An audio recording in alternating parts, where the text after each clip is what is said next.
Oh, are we live yet? Okay, I just heard myself. So, yeah. Hello, everyone. It is us again.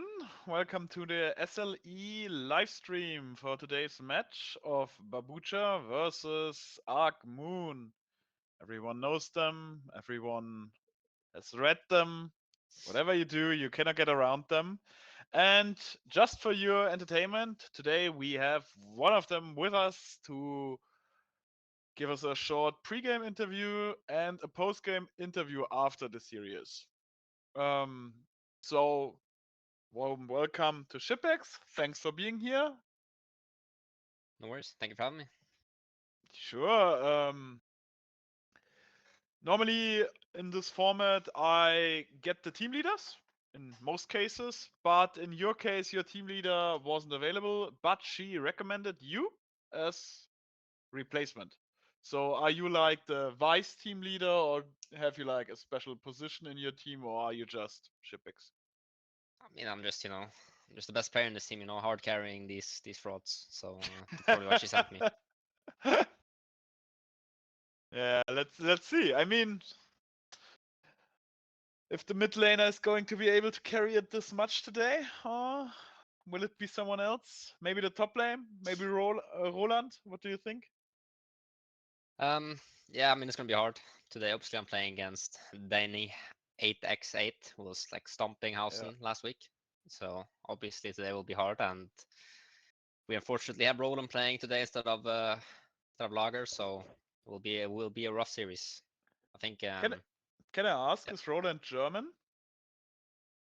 No, he is. I don't know where he's from, but it's some Baltic country, I'm pretty sure.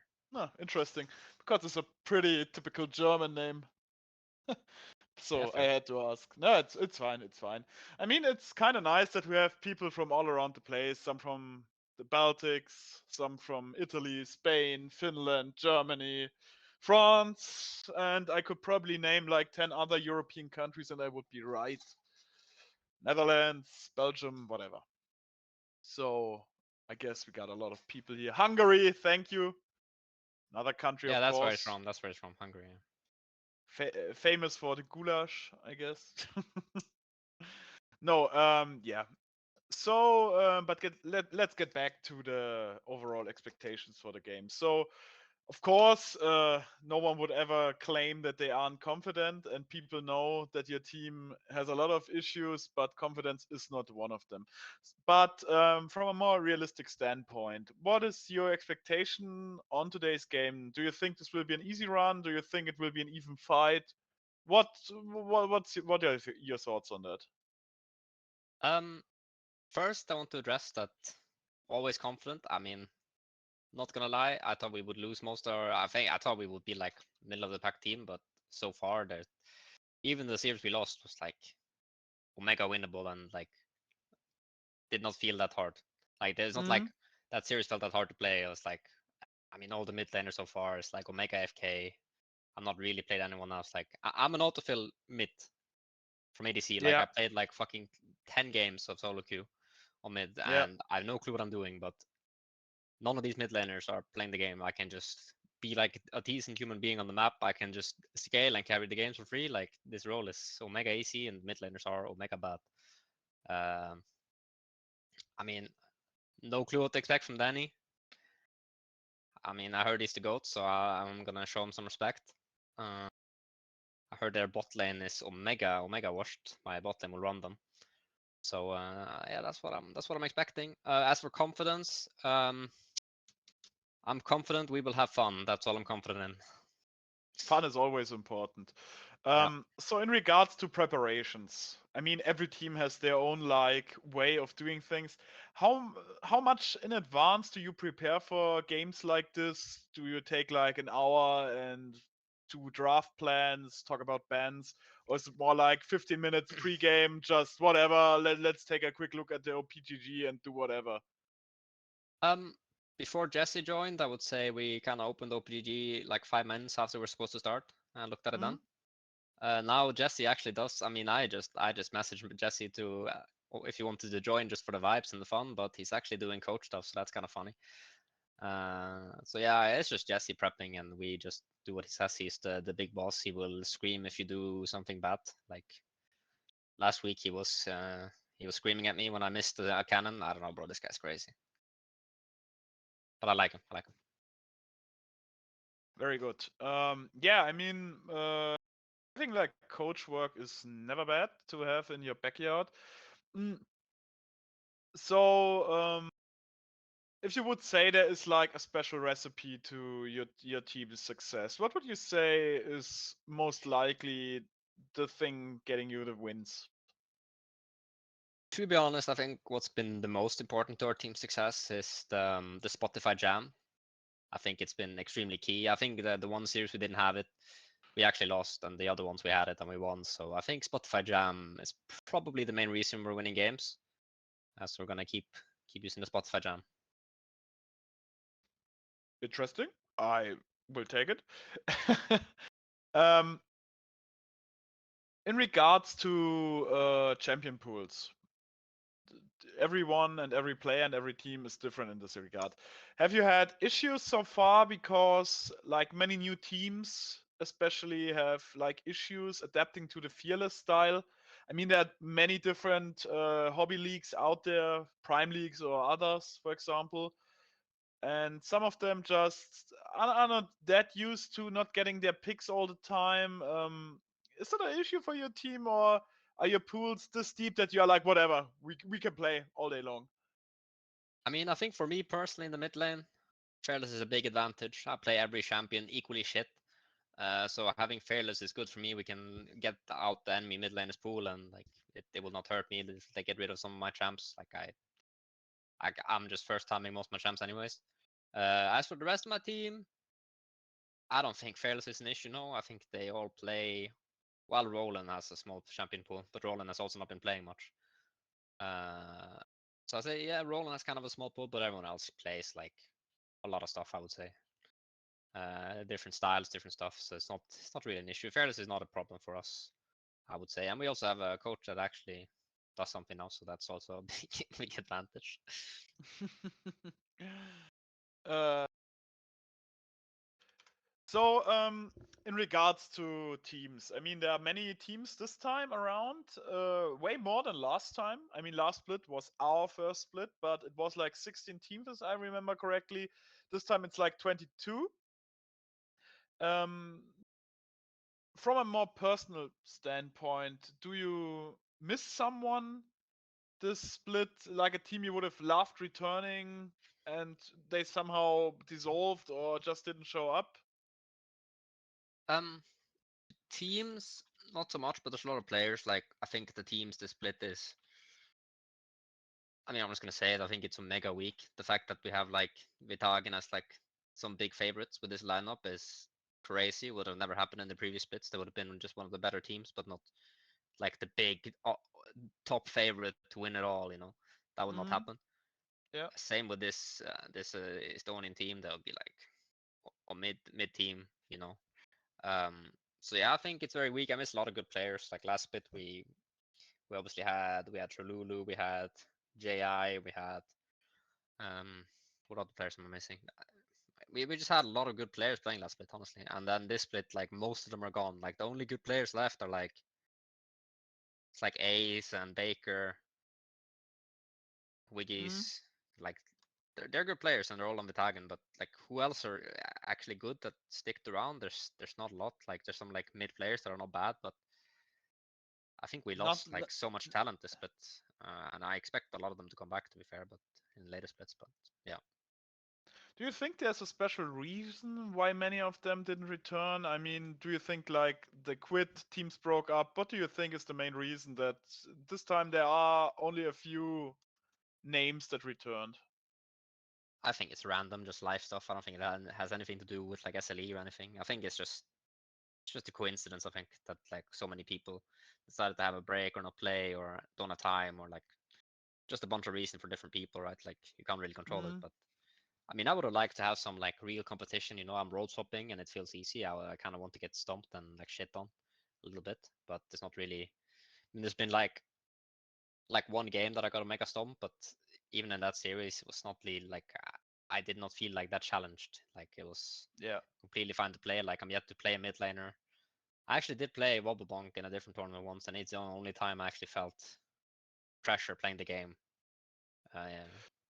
Let's say. Is there like a team that you? I mean, today is week 4, so Yeah. you're facing your 4th opponent. Is there like a team that you are looking forward to facing, or that you would like to play against? Or anyone particular that sticks to mind? Um, I would like to say a team, but not really. I mean, it would be fun to play with Hagen because Yeah. I mean, there's a lot of my friends are on that team, like people I played with before. Hmm? They're good players, but so it would be fun to play them. I mean, I'll get my fucking head smashed in by all the bonk, but it will still be fun. I mean, it can still happen, as we have discussed not too long ago, that one of the issues is like that you can only face a team once in the group stage. So no matter the standing at a certain point, it's just more like a matter of who's still open, you know. Hmm. So maybe that will still happen. There's a real chance that might occur. I Yeah, I mean, mean, if we win today, we'll probably play them very likely. I think. it's kind of likely. Let's see. I mean, especially depending on how Sunday goes. But I cannot say too much about that. That I think lies in their hands and our hands, I guess. So, but it's like 5 minutes to match start. So, thanks for your time, Shipbacks, and for the interview. And I think I will see you later after the series has concluded. Yeah, sounds good.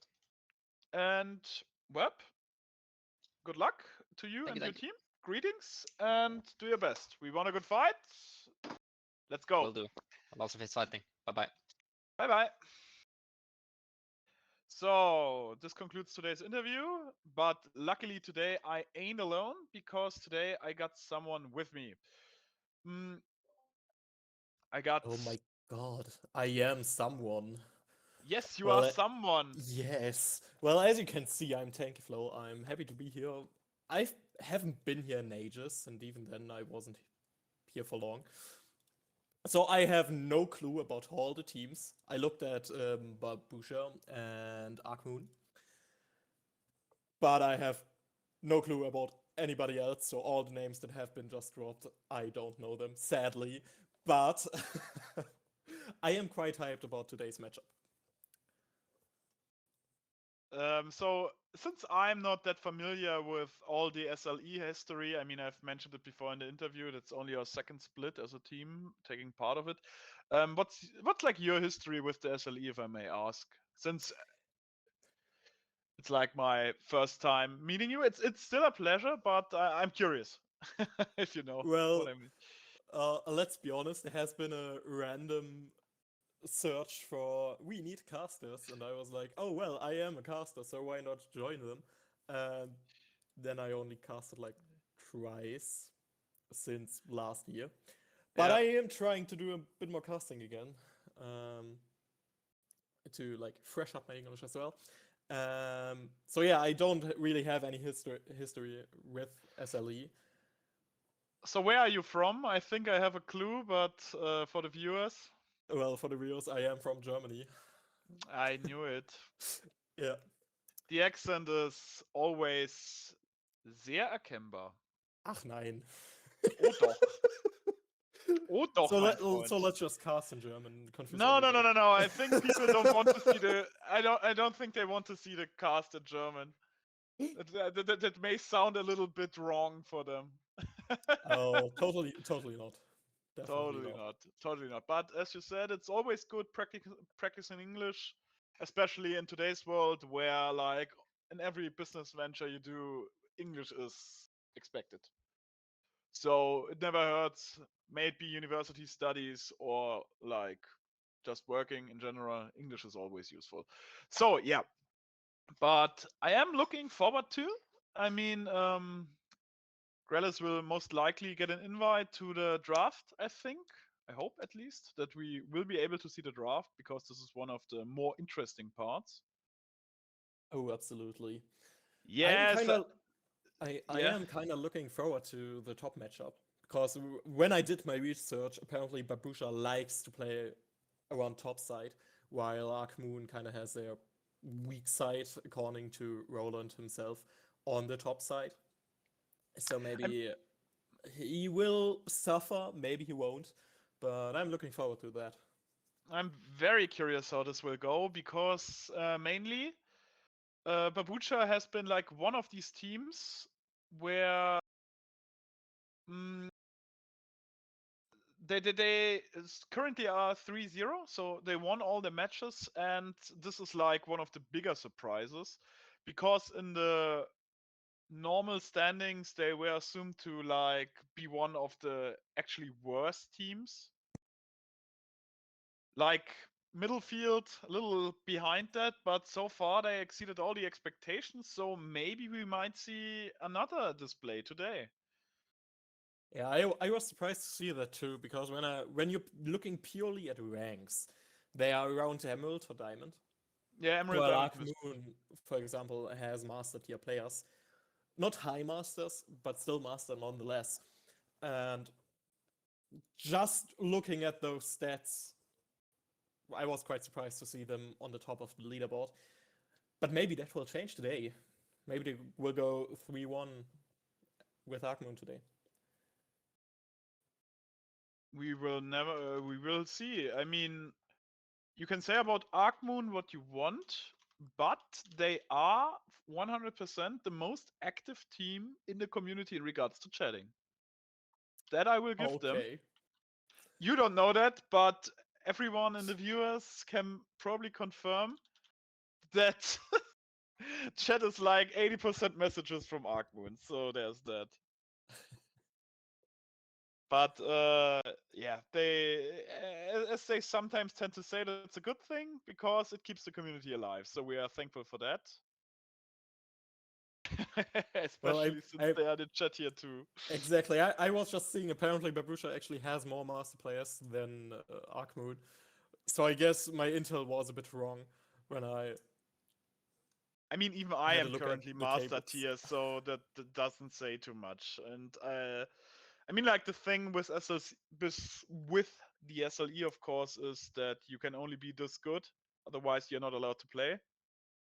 Which, of course, gives it a kind of special feeling to it. But yeah, Well, yeah, that makes sense because I feel like Jetpack, since you are listening, sorry to interrupt you, Flo. Is the drafting already has the drafting already begun? Do you have maybe a link for me so we can at least watch that, or are you still waiting for Babucha? Perfect. We don't see it in the stream yet. Just our names, I guess. oh, you mean on Parsec? No, I well we can see it on Parsec. It just hasn't started Yeah, yet. but I think the viewers would like to see it too. Okay. Just so good, but we still got some time to kill, so it doesn't matter. Everyone can just grab a drink. It's a bite to eat because I hope that this will be actually an interesting match. I cannot, of course, say how it will go, but I personally expect Babucha to maybe surprise us again. Because as Yeah, most people know, yeah, Flo? I think so too because I mean their goal is quite noble. They want to get to playoffs Yep. and get there clean. So no messing around. And when they're in playoffs, they just wanna go nuts. So they wanna go. I don't know what they will do in playoffs, but I hope they get there. They're on a good way to the playoffs, so Yeah. I'm quite hyped for that. Yeah, I mean, I'm always.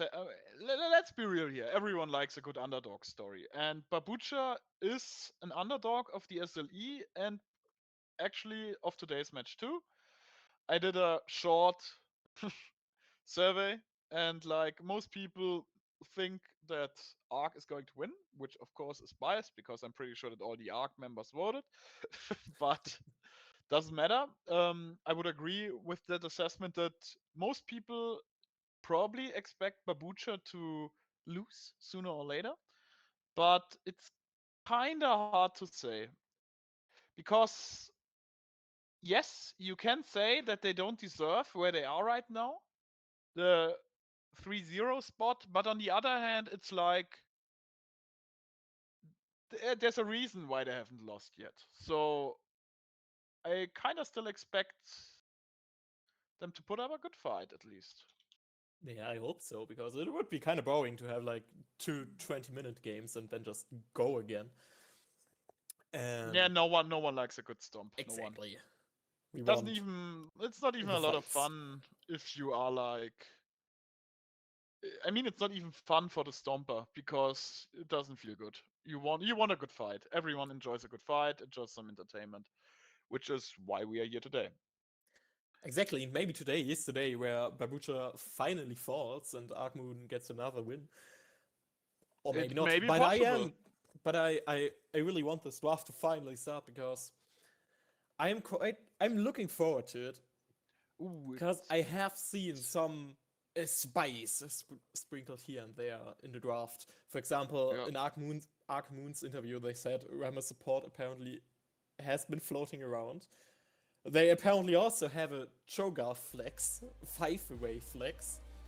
While on the other hand, Babucha has a lot of flex potential too. So I think the draft can get interesting.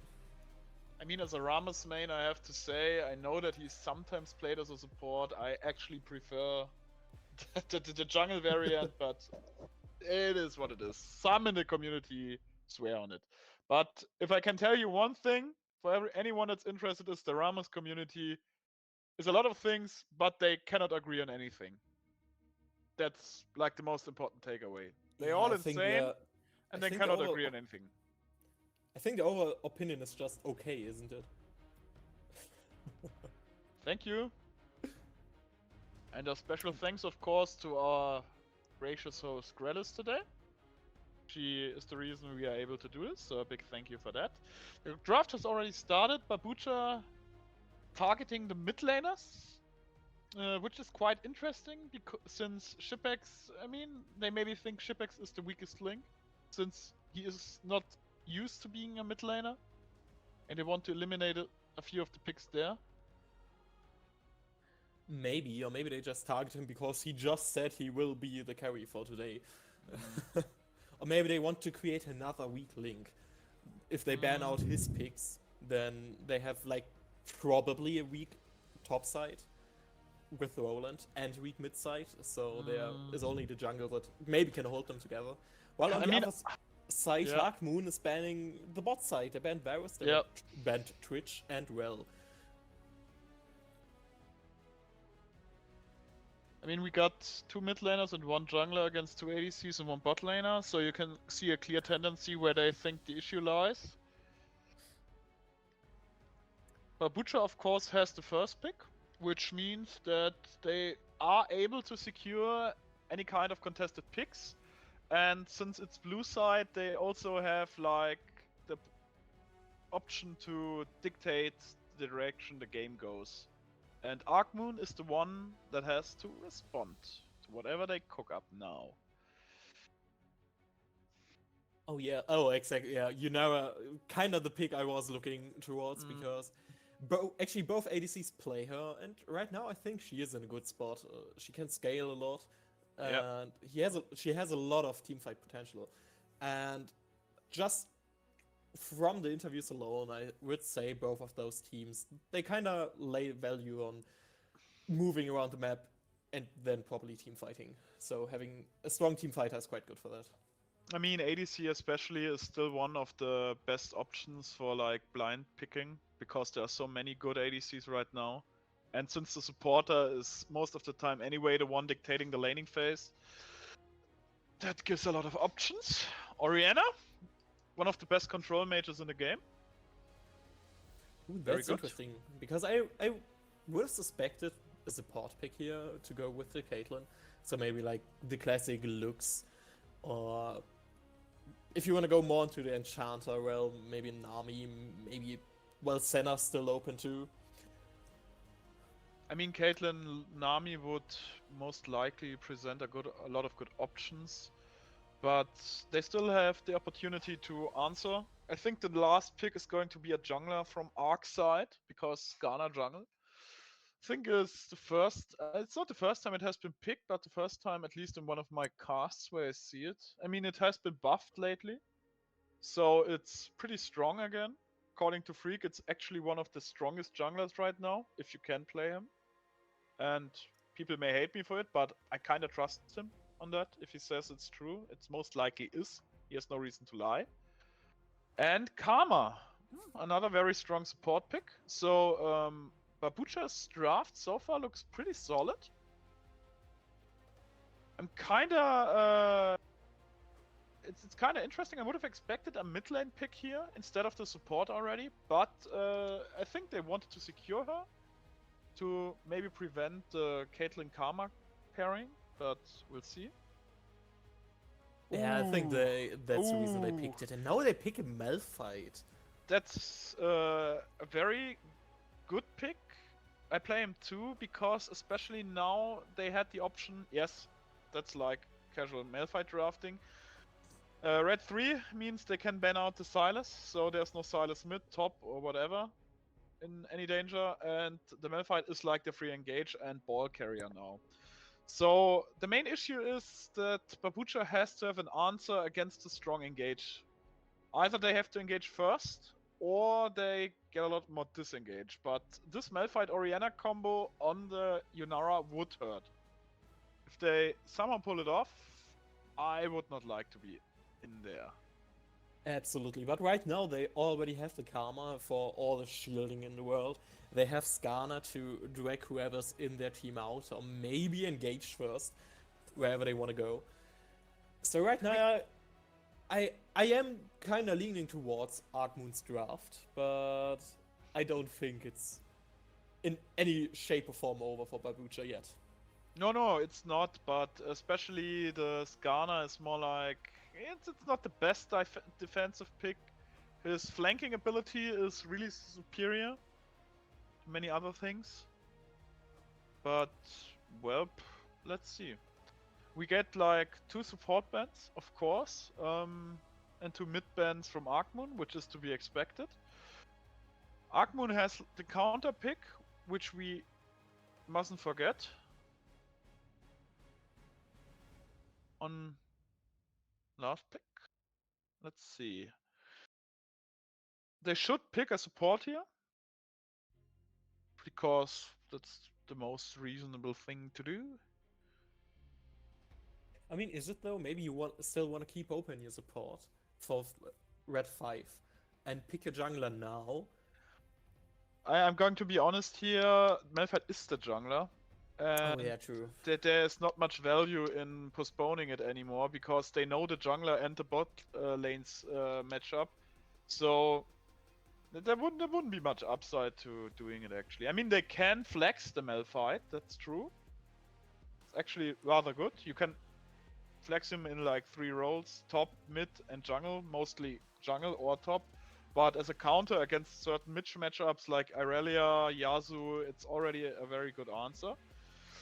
Ooh, and BABUCHA goes ham here. I did not expect an assassin to pop up, but it might pay off.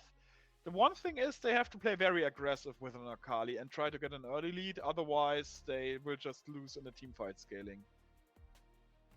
Exactly, and right now I don't see like another pick that could fit in here, because just looking at Miku's usual picks now, almost all of them get countered in a way by Malphite, so you can't really pick one of those usual picks. And And maybe. even if he does pick something like the Camille, now you can just either send the Malphite top and scale and be happy, or send him jungle and try to look for the counter pick. I mean, they could have like adjusted their bans. Like one of the better strategies is to like pick a top laner that has like only 1 or 2 bad matchups and ban out them. then pick this top laner. But Volibear, To be interesting. honest, I see it. I think Yes and no. I mean, it's kind of interesting since Volibear has been suffering a lot lately from all those nerfs that he suffered the patch before. I mean, we are on 16.4. He got hard nerfed in 16.3, so we will see if he will be able to put up a good fight. The main question right now is it Volibear top, Malphite jungle, or is it Volibear jungle and Malphite top? Both are actually possible. but I believe it's Volibear top because he has played it before. I think isn't it one of his more famous picks?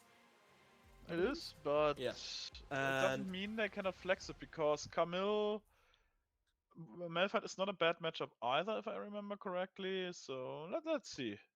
yeah, but I think Malphite in the jungle is probably the better pick here, just to get those Orianna Malphite wombo combos Yeah. in there, get the signature volley as well, and you have an even matchup in top side.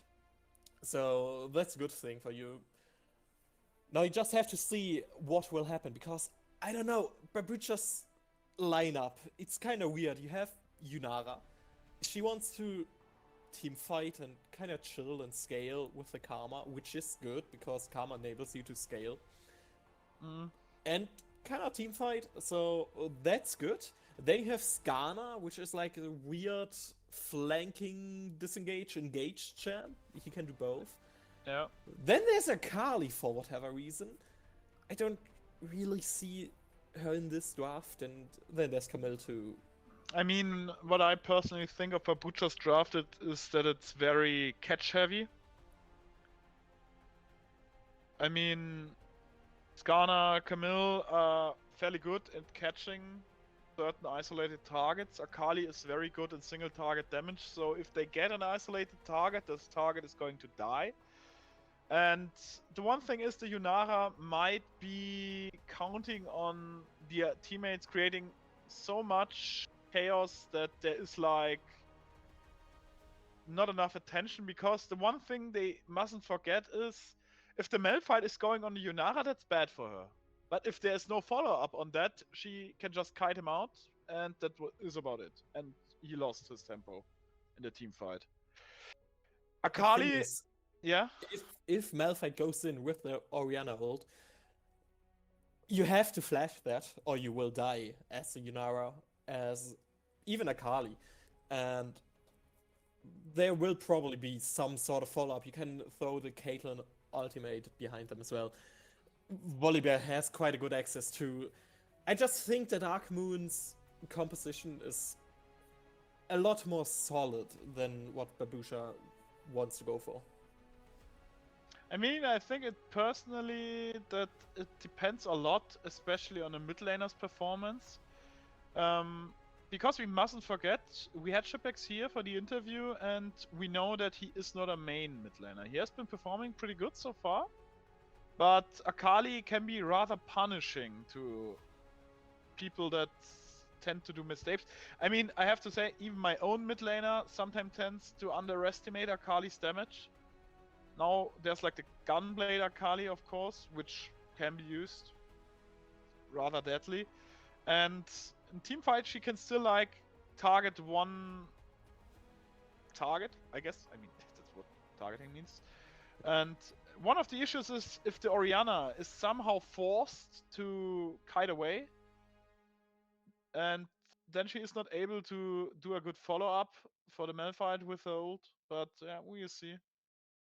Yeah, absolutely, but I think Arcmoon's comp is just easier to execute because they have like 2, maybe 3 buttons they need to press, while on the other hand, Babucha has to hope that they are not in the correct positions, that somebody is alone, that they can assassinate that person. It can happen, but if both of these teams actually look at their positioning in the way they said that they will, I believe Arcmoon just won't let that happen. I mean, engage comps like this are easier to play most of the time than anything else, which is why many people like it this much. I mean, it's like press 1 or 2 buttons and see where it goes from there. I mean, fact is, Arc Moon has the stronger teamfight ultimates with Malphite and Orianna. There's no question about it. But in regards to laning strength, they have to be careful a little bit, because let's start from the top lane. Camille has received a buff, so she is a little stronger this patch than before. Volibear especially has to be careful early on, because Camille can force some rather quick trades, which cannot be in his favor all the time. Skarner and Malphite are rather similar in tempo, so both of them want like level 6, but Skarner can get some early action if he desires. Malphite can't. I mean, Malphite ganking before 6 is like bad idea. And mid lane is depending, as I said, on how good this Akali is. If the Akali has hands, then the Ori might have a rather bad time. Bot lane is like, yeah, with a Soraka, most likely nothing will happen down there. Exactly. It will be a lot going around, just hitting each other in the face, but nothing of substance coming from it. Actually, I think that Caitlyn Soraka maybe has the upper hand, just because Caitlyn has a bit more range than Yunawa, so she can trade autos with her, or well, she can just auto Yunawa while she wants to say yes, and play on that advantage. And Soraka can just heal her up, while Karma can only shield and do a bit of damage with her RQ, so there's still that. I'm kind of curious to see what the Skarner is going to do, because Soraka is very good at neutralizing most bot lanes, because her heal is this good. But her ganking assistance is close to non-existent. So, Absolutely. So the Skarner cannot do much down there before he's 6. And even after 6, it's could be better. Yeah, but the one saving grace is Soraka and Caitlyn overall don't have that usual, well, not wombo combo, but combo potential in the support stuns or CCs somebody, and Caitlyn can place a trap under them. So at least you have that. But I do believe it will be the top side and mid lane that will decide the game. Most likely, so we can only predict as much until the game starts, of course. Anyone has a plan until they get punched in the face. An absolutely lovely way to say that, and now we are in game, so let's see who actually punches who first. We're on the Rift. Let's just have a quick look at the runes. We actually have Electrocute on the Malphite in the jungle, which is quite curious. But not a lot. That's weird. Yeah, but I can maybe give a little bit of context to that, because there has been quite a lot of discussion going around the community the other day about Malphite jungle, because we could not agree on everything, but Arc Moon was very insistent that the Electrocute is the one rune they personally prefer on the Malphite. So we will 99% surely see a Zeke's Rush on the Malphite. Okay, interesting, but why is Electrocute good at him? Because I believe in 1v1s, or like pure 1v1s, PTA is probably better. If you just want to go tank, I can see the Aftershock too, but I do believe PTA is probably generally the best. I agree with you, because this is what I play personally. I can just say that the Arc jungler likes Electrocute a lot. So we will see if he makes good value out of it. Yeah, I am quite... Oh, I see. If you want to burst the initial target, it's better to go Electrocute. Yeah, I guess that makes sense, and you kind of want to burst the target. So I do see it. They are worse options, like, I don't know, Face Rush. So, but yeah, we will see how it will play out. Just like this top lane and maybe the mid lane now. We get a level 3 gank mid, and Ori might have to flash here. If he would have had an ignite mid, that would have been the first kill already. It was close, but Orianna just looked into their eyes and was like, well, I'm not flashing. I know your damage and you don't have enough. Yeah, Thank God, I have because to that agree. would have been first blood. That was actually very good from Shipex, if you ask me, because let's be real here, many mid laners would have flashed in this situation. Yeah, He didn't have to probably. flash, but he had to TP, so there's that. And now he can still play with that advantage because... Ooh, The main top issue lane. is... Or there the ignite is... Oh, the volley bear is not going to win this, is he? Oh, he is! Shit. Holy shit! Close one. Well done, Roland. But actually, are we kind of out of sync? Because I've seen the kill like 2 seconds before you said, "Oh, Roland!"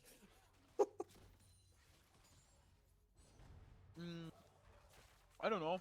I'm currently watching in Parsec. Same. The one thing I don't like strategically is that the Malphite here would have been able to do a double scuttle. Because he knew which way the Skarner was passing and that he took up some time. And he still got it. Oh god. And now we are in mid Yeah. lane as well. 2v2, and Volibear's actually TPing there just to dissuade them from going any deeper. Now he has walked Yeah. top. That is quite bad. He got the solo kill, then got killed by Akali. Now TP's mid. And you have to remember, we are in 2026. So now he actually lost quite a bit of quest progress just by TPing mid and now having to walk top because he was in top lane. That's true, but if you look at the items, Camille so far only has like a longsword. Well, he has a color longsword and a ruby crystal, so there's that. Yeah, that is quite good. I'm now interested what he will build first because he's going that longsword. Because usually right now you usually go like Dusk and Dawn or maybe a tank item or something. Yeah, but that got nerfed. I think he will go into Triforce. Probably. I just haven't seen it in a long time, but maybe that is the call for now. I mean, Bruiser Volibear is not as bad as people think. It's just more prominent on top lane because they can normally like skill W, while other lanes, like jungle, most of the time won't do that because they need the Q movement speed and cooldown. And I mean, I personally think it's not as bad as people think, especially if you get like Triforce Shojin power spike. You can be a very good bruiser actually. Oh but yeah, absolutely. it's hard to say. It's hard to say. But for now he's kind of tried to go for the dive. Nah, she should have ulted. Not really, yeah. soon. Yeah, the Camille should have ulted sooner. Then she could have all in him. Misplay Probably. from BABUCHA here. But now there's action going on in the bot lane. 4 against 3 people, while on the other hand we have top lane again. Going in there, not getting the kill. Roland died, he dived, he indeed dove. Just not successfully. He didn't even use his ult. The main issue is you have to respect one thing with Camille. If you are below her tower, she can just ult you, and if you fight back, you most likely will die. Now there's even a fight in bot lane now. A lot of flashes burned, Stevo still died, so not a 0 death. And a death on the Malphite. Malphite, The Akali is doing a exactly. lot of work here. Holy Moses. Yeah, and Babucha, just like that, they got 4 kills. Only one But- of them not really intentional from their side. But a big but, they are still even in gold, because as you can see, Camille is rather behind in farm. Absolutely, but no, Akali, what are you doing? She just, well, didn't Throwing. go under the tower. She just got pulled under the tower by Orianna, and well done on the side of Shipwrecks. Another one of these things, don't underestimate Orianna ultimate. It's a very bad idea.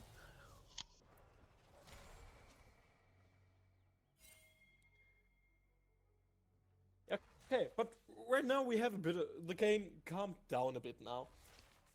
We have a Drake for BABUCHA, we have 4 kills for them. We have 2 for ARK Moon, the gold is still almost dead even, so there isn't really any, oh no, this is already lost, this is cooked. And now we have Karma on the top side. She hasn't been spotted, and Roland will go in. He tries to ult out, still got hit by the Karma W, but the healing is just so huge. And he just... But they can now just do the grubbies, because the Volibear is too low and has no ultimate, so this is mostly free. Pretty good play from BABUCHA's support, to be honest. Creating room, but he then... just landed the W and Soraka's top 2, so I think they can still play it. Malphite has his ultimate. Skarner just got slowed, he's going in now. Malphite is stunned. The double pull from Skarner. The Karma amazing, amazing. Ori has to flash, Malphite is dying. Ooh, BABUCHA is displaying a very good matchup here. Holy Moses. I mean, this is like one of the things, they were not aligned, because Soraka was top, yes, she moved, but she was so far away. It's not good. And now you even have to burn your flash on Volibear, because you tried to contest it for whatever reason, but... You were 2 people, meanwhile Orianna now going for the solo kill, she hit her ult, sadly the Q did not connect, and... Akali comes... Oh well, is alive, talking. But Orianna still getting the gold, getting plates. I mean, Malphite now has his Zeeks, so That's there's that. But he still has to do some work. He's 0-2, so far no successful gank. And one of the main issues with the Malphite pick is that BABUCHA kinda actually drafted them a little bit in a trap, because Malphite is good against Yunara, but it's very bad against Skarner, Akali. It's not that great against Karma either. It's okay-ish. But it's not like he has a lot of good targets to gank. Absolutely. And now we see another gank on top side. Volibear just got ignited by Camille. The Skarner's here, and there's just no contest. This is a kill. Easy going. Well done. And the one thing is, Camille doesn't even have her ultimate right now. If they want, future ganks on Volibear are like free. They cannot do anything against that. She just has to ult, and that's about it. Gank done. And I'm just looking at Volibear's inventory. What is he building? Is that Hullbreaker? I believe that should be Hullbreaker, no? Oh, it is Hullbreaker. He just bought it. Yeah. Beautiful by Orianna now to just disengage the gank. Well done. Not sure about the Hullbreaker. I would have expected a lot of potential first items, but Hullbreaker honestly is not one of them. Yeah, I didn't expect it either, but to be honest, I kinda see it. Because you have, using your W can apply a stack, your Q can apply a stack, your Q is an auto reset, so you can stack it quite fast while in combat and while on towers. And I believe it is probably not that bad because there are a lot of platings yet to be claimed. I don't think it's bad, but I personally think a Sheen item would have been better, especially with those hard early trades. Exactly, and now you can't really teamfight anymore because Volibear always wants to be in the side lane now. And I do believe that Camille might outscale him at one point. The main issue is she has so much damage, true damage on her Q, that it's going to be very hard. Once she has this Triforce power spike, then that's about it. But I'm not sure, can we maybe see the gold real quick? So just a quick express. Yeah, Grellis would be perfect. Perfect. For sure. So we do see they aren't that far off because Camille has those 3 kills, but Volibear still with a 30 CS advantage. So that's how he still got, with those deaths, still got his item first. Thanks, Grass. You can change back. I mean, the thing is, like I said before, when it was like 4-1, the goal is even. So while BABUCHA has been doing a lot better early plays, okay, it just stopped. I just read the chat. I believe somebody got a high ping, so they paused the game. Yeah, they did pause the game. So now we have to wait for this delay to be over. I think that should be it. Maybe there's another bug though, and it will just randomly stop again. We'll see. It's Riot Games and League of Legends. We all know how it goes. And how is this going? Volibear finished his top quest. And I see a lot of pings in the bot side. You actually were able to fish Soraka. She has to flash out now. Malphite just goes in and Karma explodes. You now has to disengage as well because she is low. Akali now in the backside going for Soraka in her shroud. Needs to ult out. Now Malphite is still on her. This will be a lot of kills. Trying to get away too, but well, there's still a Malphite. And you just got 2 kills for ARK Moon. This is like the one thing that BABUCHA has to avoid. These stacked team fights against Ori Malphite are very bad. They are very bad for them. Absolutely, and even now with just the Blackfire Torch, there's so much burst in this combo. We saw the Karma, she just didn't have any time to react or do anything after this initial engage because she was bad. Now we see another going well, not for a dive, but he still got the solo bolo, still trying to be boss. Yeah, the thing is, Camille didn't have her Triforce, and fighting against a full item with an item down is only components is not a good idea. But this is like an issue that many teams have shown in the past. But let's see who's here. There's Ghana who wants to get this kill, but Volibear has Hullbreaker and he can just hit the tower, get the tower, and actually I think he can fight back. If he gets stun now, gets the W, but he just doesn't want to. And Akali just goes there, gets a kill with the Gunblade. New item, my god. Old item, actually. Old new item. Hextech Gunblade, my god.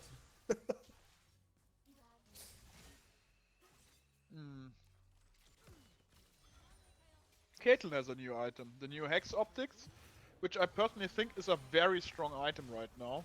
Especially on Caitlyn. Especially on Caitlyn. Yunara is dropping her ultimate, but not much is happening. Soraka is able to heal it back up. Now, Danny just going in, trying to go for the solo kill, kinda, but that wasn't it. Now Malphite just is there, ults in, and that is probably a double kill for the Orianna. Yeah. You have to be careful. They started out very strong, but now they are throwing a lot of kills.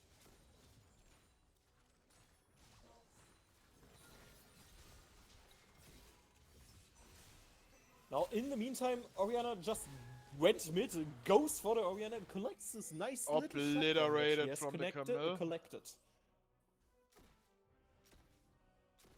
Still, 3k down so far, even though the kill count is rather even. Mostly, as said before, top lane and mid lane, very bad farm from BABUCHA, going to be honest here. That's not good. I mean, difference in mid 40 CS, top it's almost 50.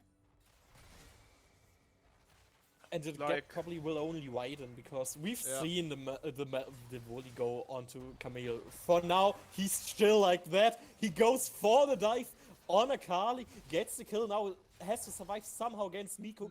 Can he get another W? No, he just goes. Well, just vanishes and survives. Yeah, not bad, not bad.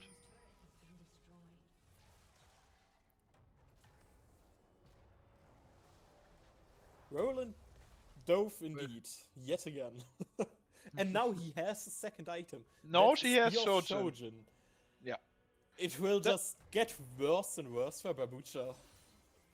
Spear of Trojan is a very good item, but as I said before, I am kind of surprised that he did not prioritize this Triforce.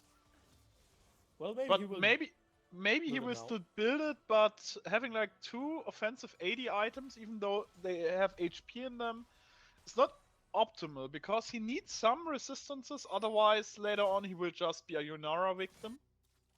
I mean, once she has like 3 items, she does like 5 auto attacks if he has no armor and is like that. To be fair, the way this game is going right now, I don't think Yunara has the chance to get 2-3 items. If it continues, then the gap from mid and top is not going to get much better. They have to get some control back into the game. They are 4.5k behind, which is insane considering the kill count. So very strong laning phase from ARK here. They fumbled a lot of these early fights, but they kinda found their way back. Skarner Absolutely. is going rather bruisery as well. Heartsteel into most likely Titanic Hydra, I think. We'll see. Some Skarner players do that. Others go like Heartsteel into full tank, which I personally would have preferred because he is the frontline for Babucha. Malphite has the Sunfire finished. And, well, I don't like Sunfire Aegis. Ever since they removed Mythicals. Anyways, who also doesn't like Sunfire Aegis is that Yunara. She just exploded. Now Wooly's there too, going for the dive just to save the tower. 3-man pull by Skarner, but that's just not enough because he got CC'd and now, just like that, 2 quick kills and some platings. yeah, Babucha has no answer against that, and now they can just grab the second Drake. Mountain Drakes are especially strong on the Malphite, so there's that. And for Not the sure. Volibear as well, to just get a bit more resistance for the ADC, for Soraka, for everybody, to just be that small bit tankier to the detriment of Akali. Mostly of Kali. Yunara doesn't care about those resistances that much. And now Volibear has to run for his life. Maybe he's just fighting because he is dealing a lot of damage, but there are 4 people and he's just a big ass punching pack without his ultimate. There were 5 people in the end. I don't think at this point there's much that Babucha can do, honestly. I think they had a lot of traction early, but they kind of fumbled it. It's kind of sad, but I think it may sound a little bit absolutist, but I think this game is done. Oh yeah, if you just see that wombo combo yet again, the Malphite going in on their Akali now. Orianna actually has to flash out, And still dies because Akali's damage is just so big. Malphite missing his C, trying to get away. Oh, Akali the with the big outplays are real! Damn. Ooh, this was amazing. He got 2 flashes and a kill. That's well played, but I don't think it will change a lot because this tower is still dead. And he just cancelled his back to... I don't know what he is trying to defend. Is he trying to kill the ADC? I don't think he should do that. With ultimate he could try, without it, no. What is the Skarner doing? This is in play. Maybe he just saw Oh no, an it's angle? not, Well, it's there's not. the angle. He targeted the Soraka. Soraka is going down. Caitlyn and Soraka are down. Volibear is here. They need to kill the Malphite. Malphite out of mana. Malphite down. Next target is the Ori, and now the Volibear is against 3 targets. Let's see what they can do. I think. Oh, Skarner is very low. Skarner is very low, but this is a good turnaround. Well played by Babucha. You thought that Skarner engaged was ass. I thought so too, but well, Ark Moon sure as hell doesn't think that now. I underestimated the follow-up. That's on me. But that was a very good turnaround fight. They just have to keep it up. Especially what they need now is items. They need items. I mean, let's just have a look at the individual gold. They were able to close that gap significantly now. There's only about a 2.5k gold lead. And top lane especially now, only 500 gold more. Jungle's got a lot that of even. shutdowns. Mid lane is the only one where that gold lead actually matters. And the ADCs are even, supporters are dead even as well. So there's just that Orianna that might be thorn in the side, and that Akali that doesn't have as much gold as she wants to. Yeah. Ooh. Now, Skarner going in. Oh, Skarner wants to engage, but they have to be careful. They have to take these engages in a numbers advantage. Otherwise, this is not going to work. Because they can just re-engage on the Yunara, and this is a death sentence. They need to play around this Camille. She is the strongest player right now of her team. She has the damage and the capability to catch targets and kill them. Yeah, it's just an absolute mess right now. There's fighting 24/7. I enjoy it. Ghana has 30 Derax. Yeah.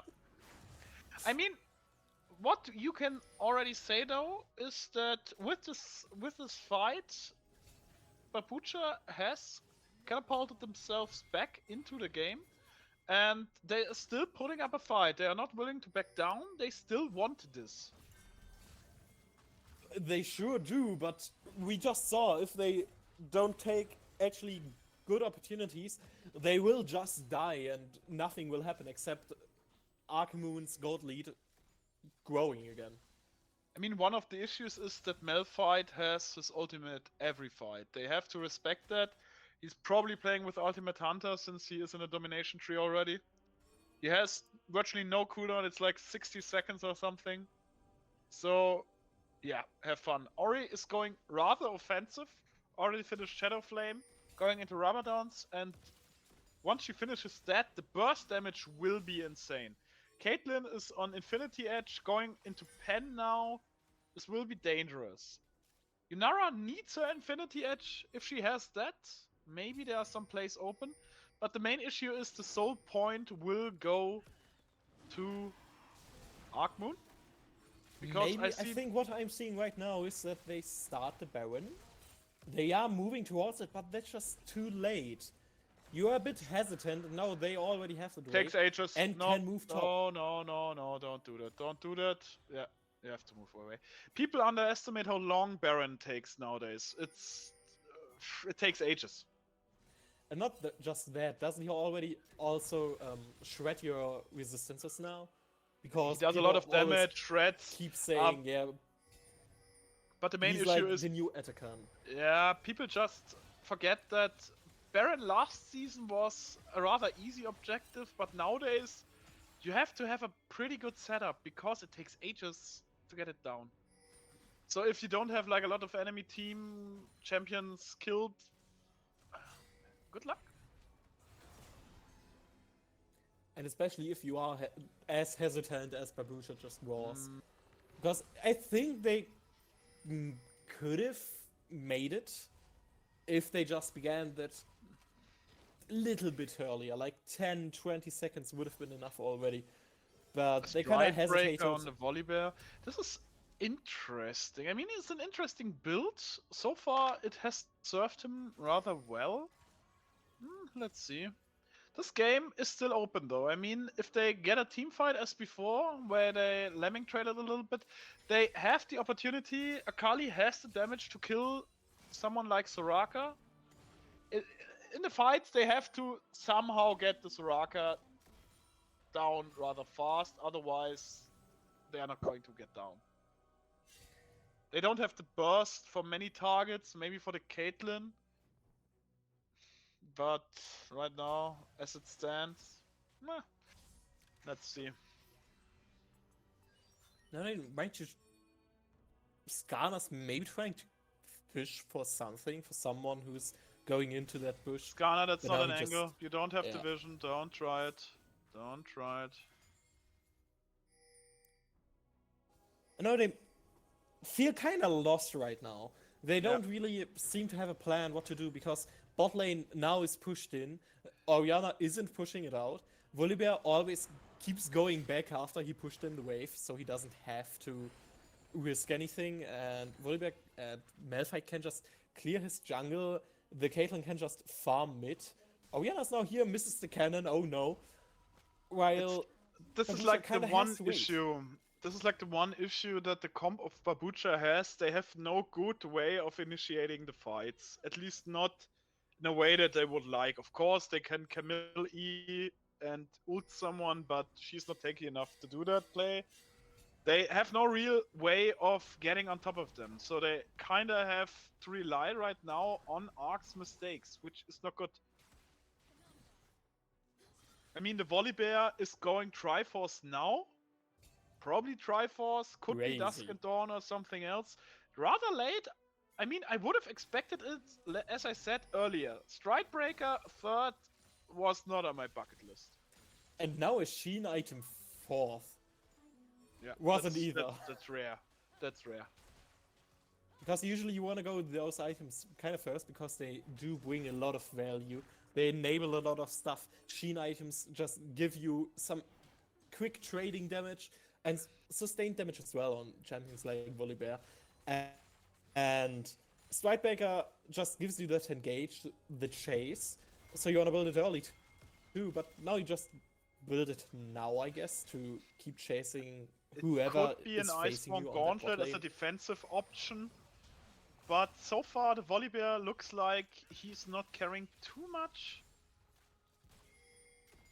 about going tank. Yeah, Gratis wants some action. But it's But kind I of think hard. I there mean, will the be action soon. ARK is... Yeah, ARK is trying to force a Baron here. Third down. They have to do this play now. Oh, they are getting into position. They will finish it. And that's a Baron Baron. just goes They down. But now, we are going in.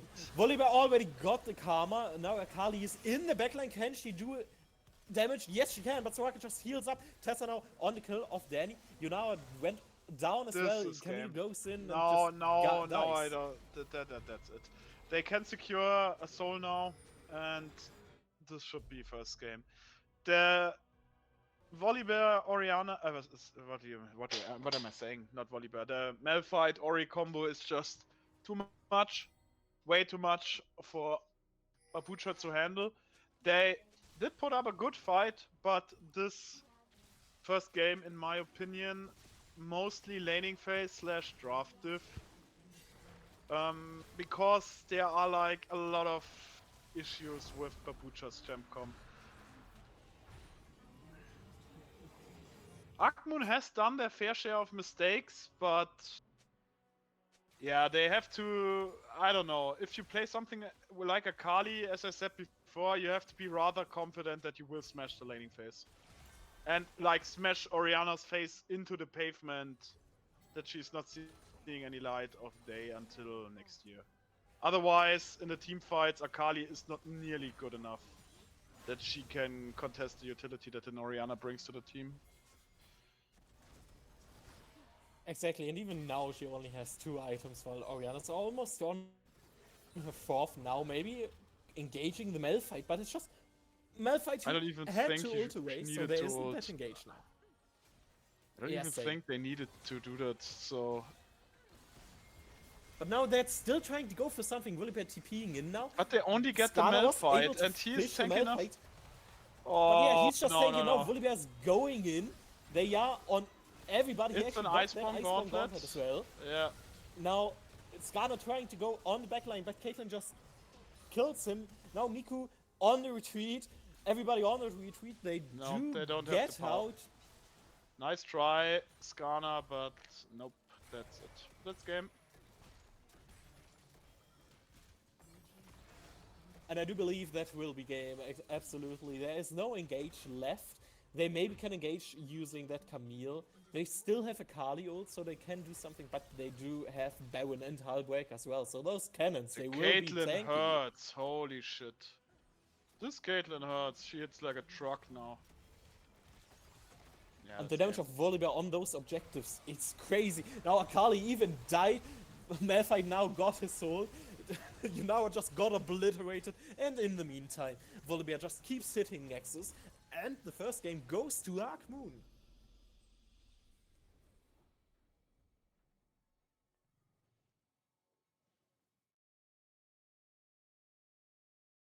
So yeah, beautiful first game in favor of, well, the one we suspected won draft. That Orianna Malphite combo just was too good. I mean, the one thing is, we mustn't forget that it is fearless. This Orianna Malphite is like one of the strongest all-in combinations that you can possibly draft because you can delete every squishy target that you hit. But those are out now. Those champions are done. So now, But I mean, Babucha has shown us that they can put up a fight. If they get a better draft going, maybe they can win the second one. We'll see.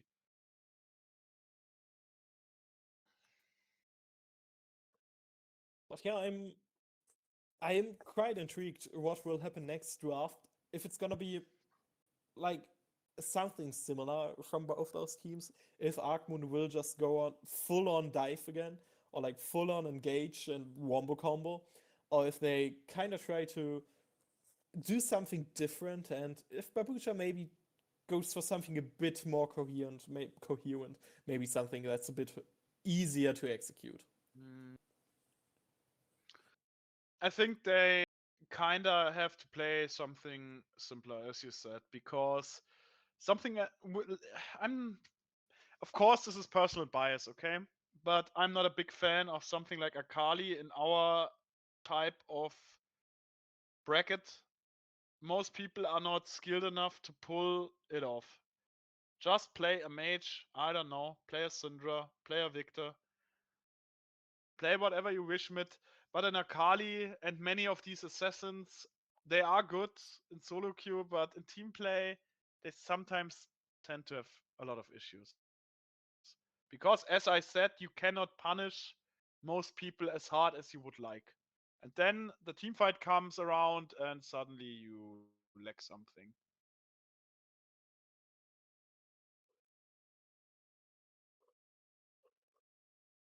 Exactly. Now, do you know, are we going in a small pause or do we just keep going? It's a good question. Oh, okay.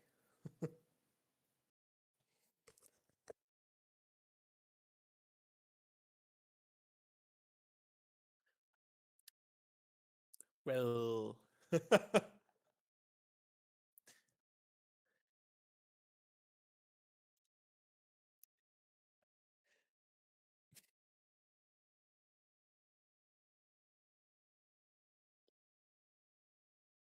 Okay, so while we wait on that pause call, let's just see what else usually gets played, what I might expect in the next match.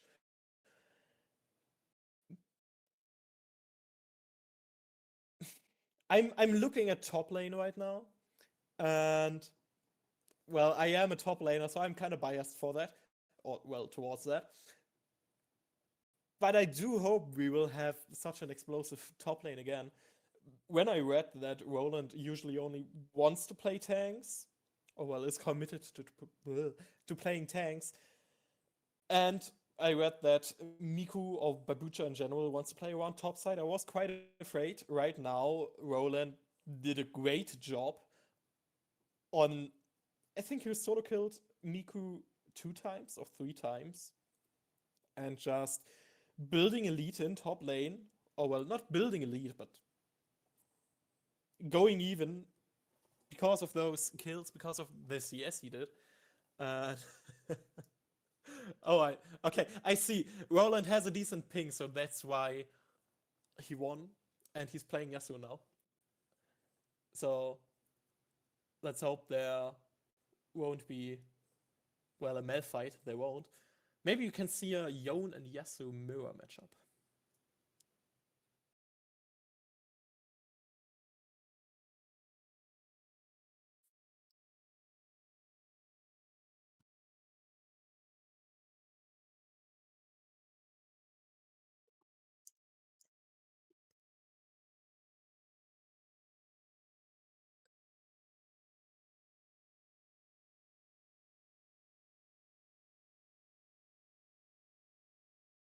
Oh, draft started So let's already. see. Okay.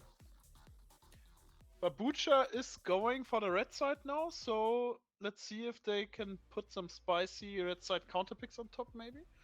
But let's see. They go for a similar ban phase, which is to be expected here.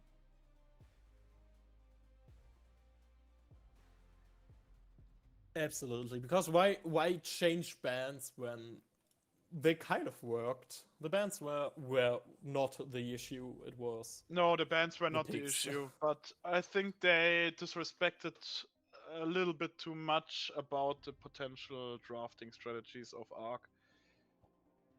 It wasn't horrible, but they need to improve there. absolutely. And now we have BABUCHA. BABUCHA is still going for the same bans for now. And Agmoon didn't switch up anything as well. We still have Varus, Rel, and Twitch. While on the hand of BABUCHA, we see that Mel and Victor ban.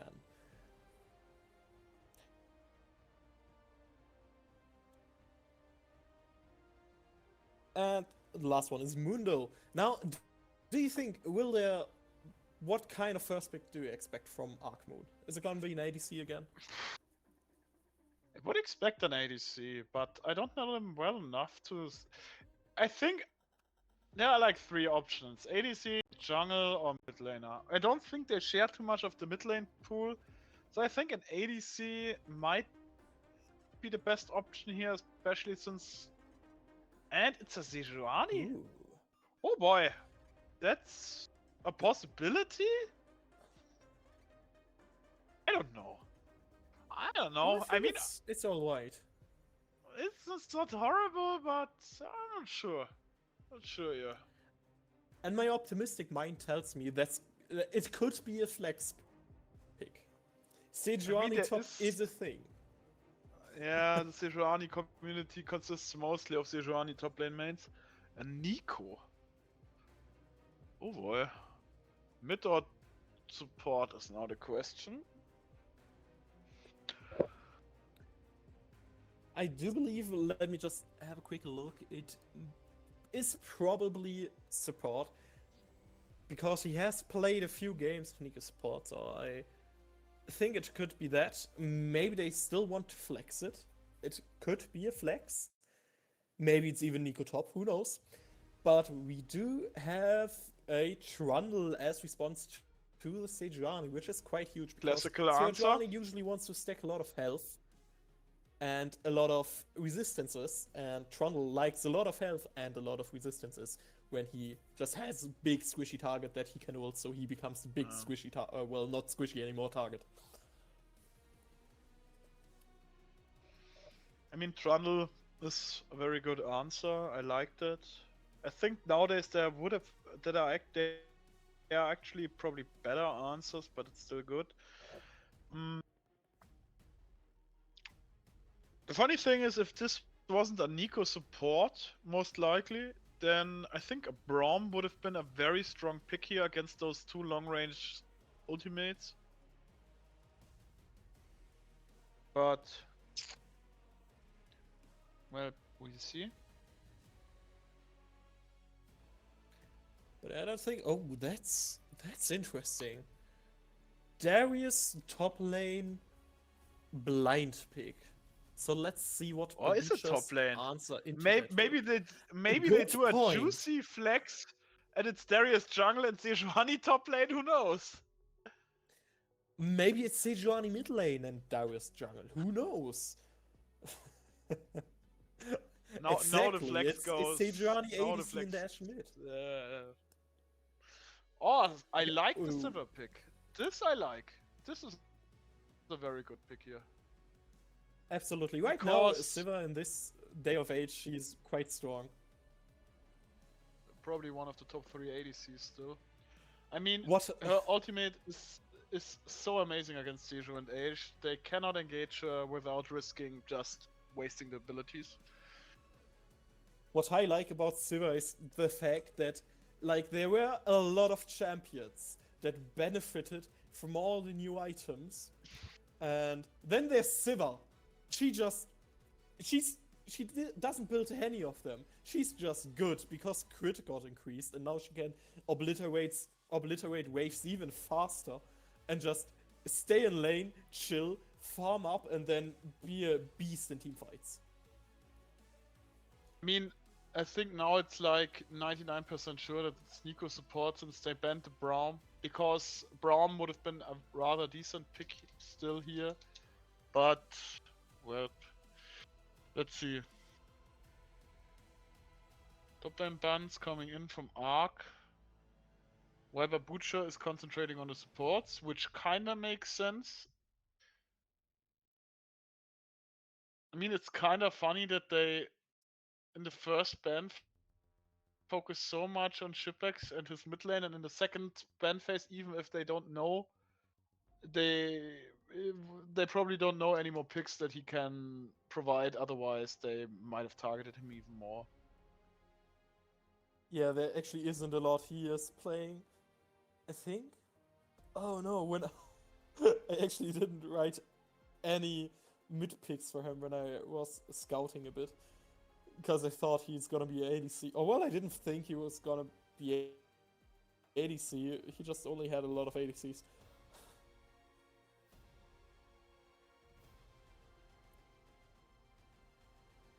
But yeah, let's see what pick number 4 is gonna be. It's gonna be an Urgot. That is interesting. I actually don't know this matchup. I play a lot of Urgot, but I don't know this matchup. And apparently Urgot is winning it though. So let's see how that will go. If Roland will go for the solar ball or dives again. I mean, Urgot is a very strong lane bully. Oh, come on, now they're teasing us. Never mind, they don't tease us. We have a Rammus. And is it gonna be Rammus support? Is it the fabled pick? I don't know, it's... Well, now I am I kind of hope it's gonna be Rammus support, because they have teased it in the interviews. And seeing the reactions, it's probably hasn't been picked before. And we have a Xerath as last pick. So it's probably gonna be Xerath mid, Darius top, Yeah. Sejuani jungle, and it is gonna be Rammus support against Sivir and Nico, which is quite curious.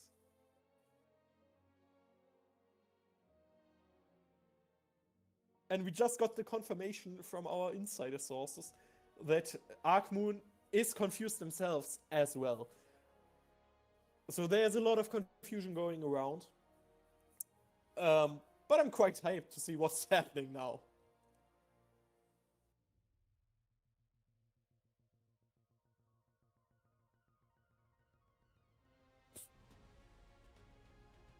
And I love the banter in the Twitch chat. Even even players themselves don't know what the fuck they're playing.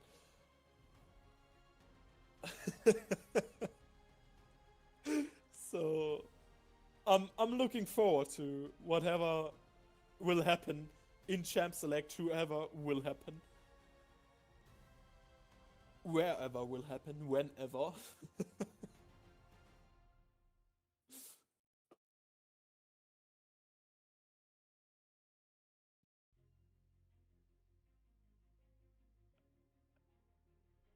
And as Grelis put it, the kitchen probably burnt down, but maybe. There's a chance that it didn't burn down, and Arkmoon will take the second win and the 2-0 for the series. I don't think so, I mean, but maybe. I mean, the thing is, BABUCHA is in a similar predicament as before. They have good potential to catch Trundle Pillar, Nico Root, Syndra Balls, but they have like no real hard engage. I mean, the best chance is like Nico flank angle ultimate stuff. Yeah, you promised us a Rammus game, and there it is. As a representative of the Rammus mains, I will judge you. I will judge all of you. Oh no. But I'm all for it. I mean, the In thing the is, like, sense I don't think that that Rammus it's support Rammus is bad. Support, not that.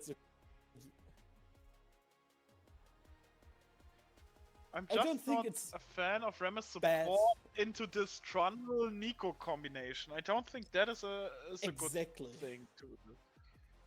I mean, if he ever W's and uses Aftershock and then gets a Trundle ultimate on him, have fun getting negative resistances. Yeah. Good luck. That feels not too good. Absolutely. Actually, what is happening with his passive then? Is his passive actually negating some damage? Or is it just gonna be I zero think damage? his passive doesn't do damage. His passive increases his AD according to his armor count. But I Wait, think what? it's Isn't it magic damage on hit? Or did they no. change it? There was a rework last season. Oh, come on, Riot. There was a rework done. No. We don't have to go on a break. It's Yeah. fine. I mean, no, we only have like 3 minutes till the game starts, so all good. 3 minutes. That's not long.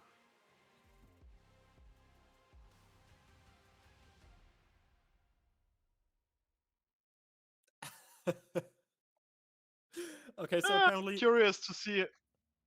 Yeah. apparently the coach of Ark Moons, they promised Stinner to play that they can play Rammus support if they win game 1, so, and they did. So apparently now that's what we have.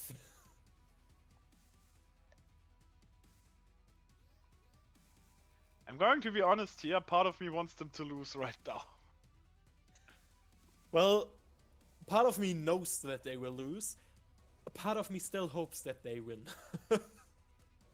But just after seeing game 1 and now seeing those drafts, I do believe BABUCHA has a good chance to come back because they just have the more common draft because they don't have Rammus support. And they were quite even until like minute 15-ish. Even to minute 20s, you could argue that they were even in some kind of way, or at least they didn't have a big gap in gold. I just don't know if there will be a chance to get a lot of gold for Ark Moons, or at least in that bot side, because Ash will get bullied by Sivir, Rammus will get bullied by Sivir and Nico especially, and the Trundle. So yeah. I mean, it's not like I hate Ark's draft. I'm just like I said, I'm not a big fan of the Rammus support. I think a utility support would have provided a lot of value here. Maybe a Lulu or something akin to that. Because one of the issues with Ashe is Ashe doesn't have a very good punching power. She's not horrible, but her damage tends to lack a little bit until she has a few items. I mean, they can compensate that. Darius has a lot of damage. The issue damage is actually not that bad for a tank, but let's see. Exactly. I just don't see a lot of damage from Ark Moon's side. Even Darius, like, he can do a lot of damage, but he has to stack his passive first. And I don't think he will get to do that a lot of times, because there's Sivir, who can shred him in the later stages of the game. You have Nico, who can just CC him. You have Urgot, who can just keep him occupied. You have Syndra to push him away. You have Trundle who can make him squishier. I could see a world where Trundle actually wants to ult the Darius first, just so that you can kill him and then you don't have to worry about the tanks because there isn't any damage left.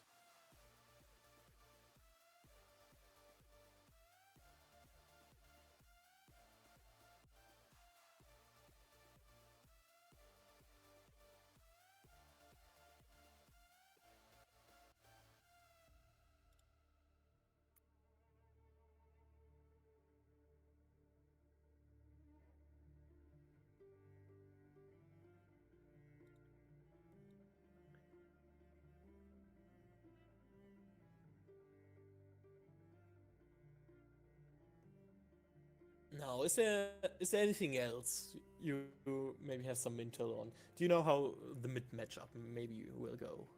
With Syndra versus Seraph. Honestly, not much is going to happen there if the Xerath plays it good, because he's just a very high range artillery mage. Syndra can match many of them with her range, but in my opinion, not much is going to happen there. The thing is, the Syndra is a little bit more vulnerable in the early stages, but once the Seju has level 6, the Xerath has to be careful because they can just ult him. And then just die, exactly. Yeah. Oh, they just didn't arrange themselves in the lobby. Was a bit confused about the pick order. Because according to the pick order, we have Ashe top and Rammus ADC and Darius support.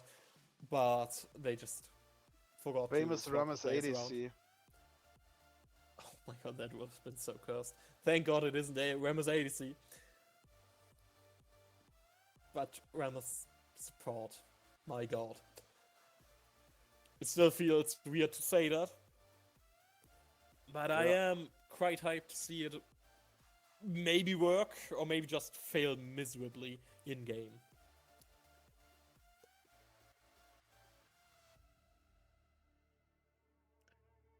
So there's just about 3 more minutes before apparently I just deafened myself, my bad, before we go in-game. Now, maybe a bit more interesting, a bit more hypothetical. First Blood, where do you think that will happen?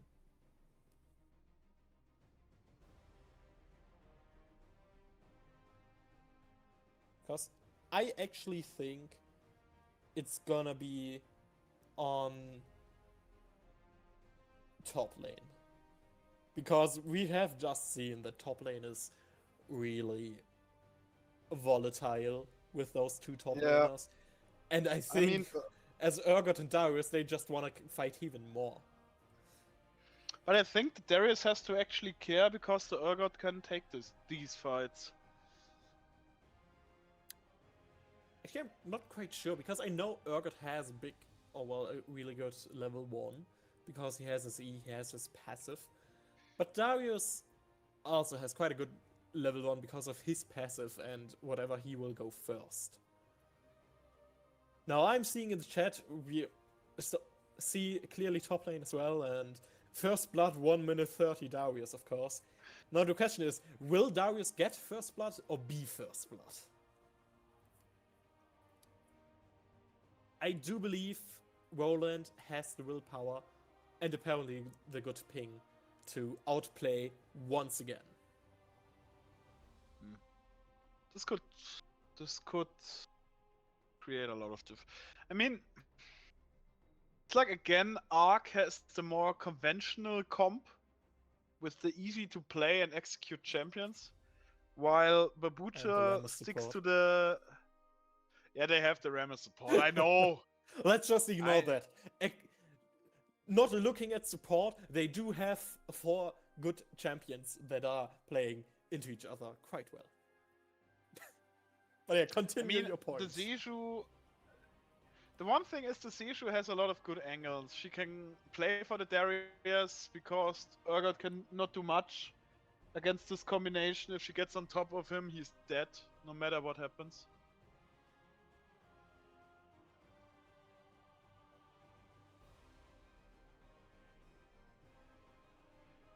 But he can also play bot.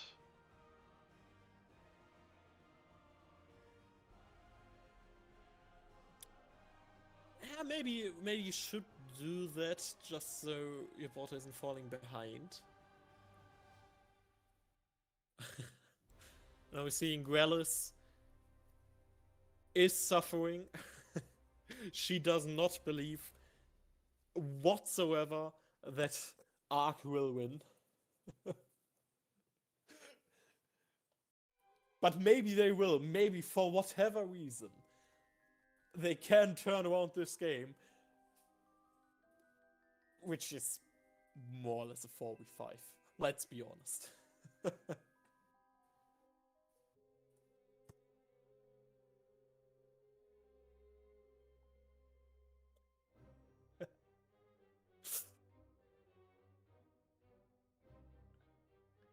But yeah, not long and we will be in game, so we will see if this will be another fiesta, just like the first game, if there will be first blood at like minute.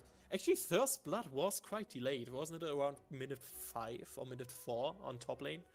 The quite close solo bolo.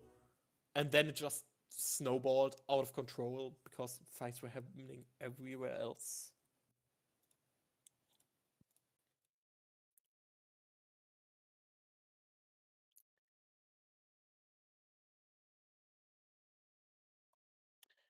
Okay, but anyways, now we are in game. We are seeing all the champions, all 10 of 9, 10 of them. Load into the game. Oh, I do like the skin choice. We have 2 default skins on Roland and Stevo. I think I saw Guardian of the Sands Seraph. We have Frozen Remus, which is quite a scuffed skin as well. And we have a pink Ash, whatever Ash skin that is. It looks like Seraphine, to be honest. If you don't, We don't have Spirit Blossom Ash now. Man. If you don't have the Soccer Ramus or the Durian Ramus, don't play him. Just yeah. I just have a lot of Ramus. I was a Ramus main once too. But anyways, maybe I'm so disappointed in this Ramus skin choice. I already want ARK to lose way more than before. To be fair, scuffed early day skins do have their charm. I kinda like Frozen Remus seeing it right now. Especially with Guardian of the Sands Seraph.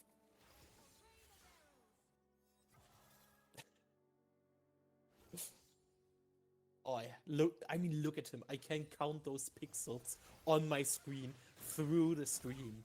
Isn't it beautiful? It's 7 pixels, pretty sure. Exactly. And all those 7 pixels do look nice. I mean, Seju and Trundle are both passing towards bot. Nothing spectacular here. Which is quite interesting, because I would have expected to at least one of them path top lane. Yeah.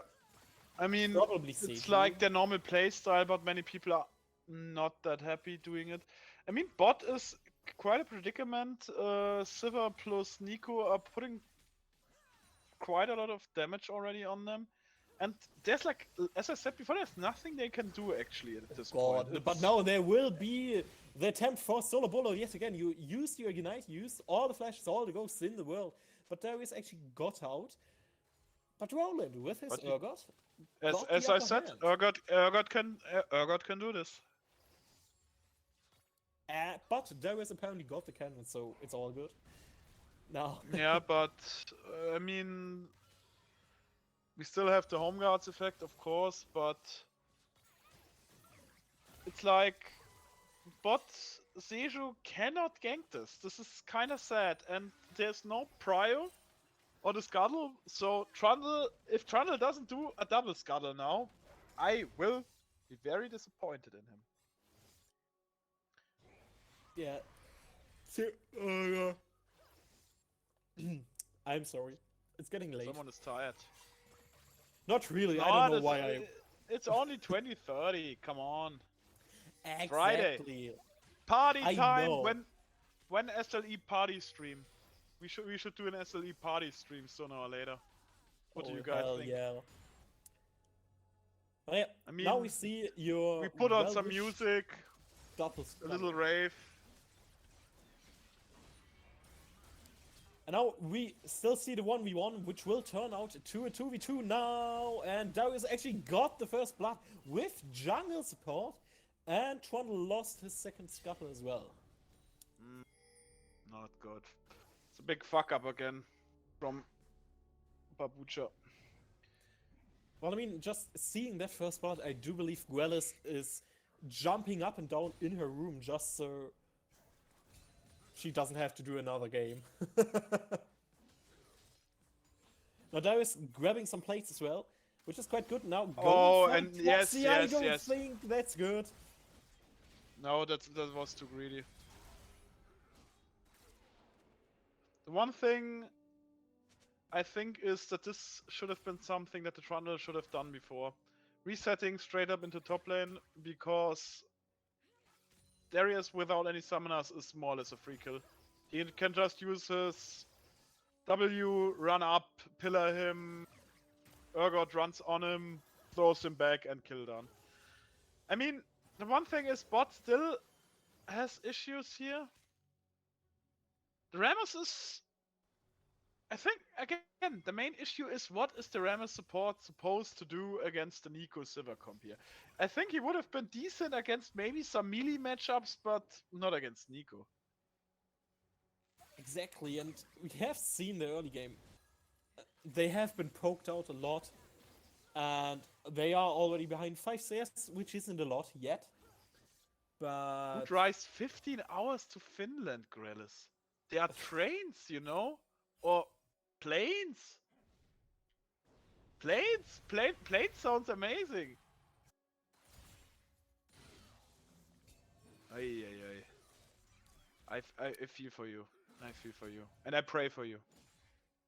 May the Elo gods provide you Elo, I guess, because they cannot provide you sleep. well, I don't think that the elo is the problem here. It's the Rammus, and now we have Roland proxying doing his best Just say, boss impression be yet again. honest, you only allowed the Rammus because you wanted to see it being completely ass so you can deny it forever. Okay, now we are still on top lane, going for that And solo now corner, the but execute comes in. Very good from the Urgot. Holy Moses.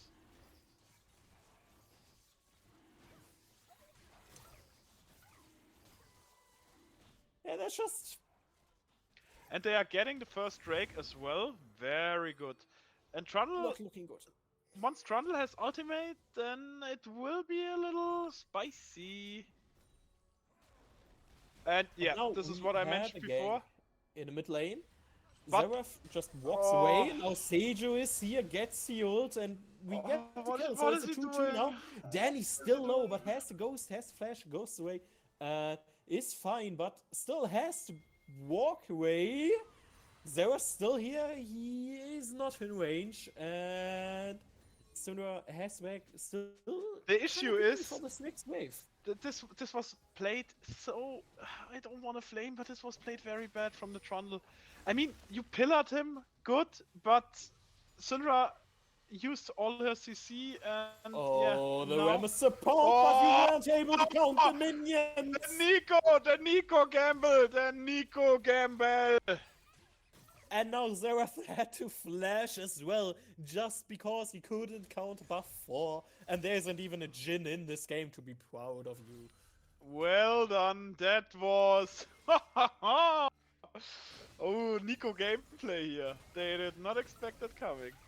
And What- she's what the even fuck? gaming Oh, She's gaming even more! oh. She just went into a minion and solo brawled the mid lane. And now Trundle is invading. There is the possibility for another Urgot ult. He actually hits Oh. the Sejuani, gets the fear. Now there is the arrow Holy coming. Moses! Nico got stunned, but that doesn't matter because there's a Rammus Holy, side this as is well. a big fuck up from... Oh, 3 kills on the Urgot? Oh boy. I just wanna mention here one thing. Jesus Christ, Babucha, teach your top laner how to farm!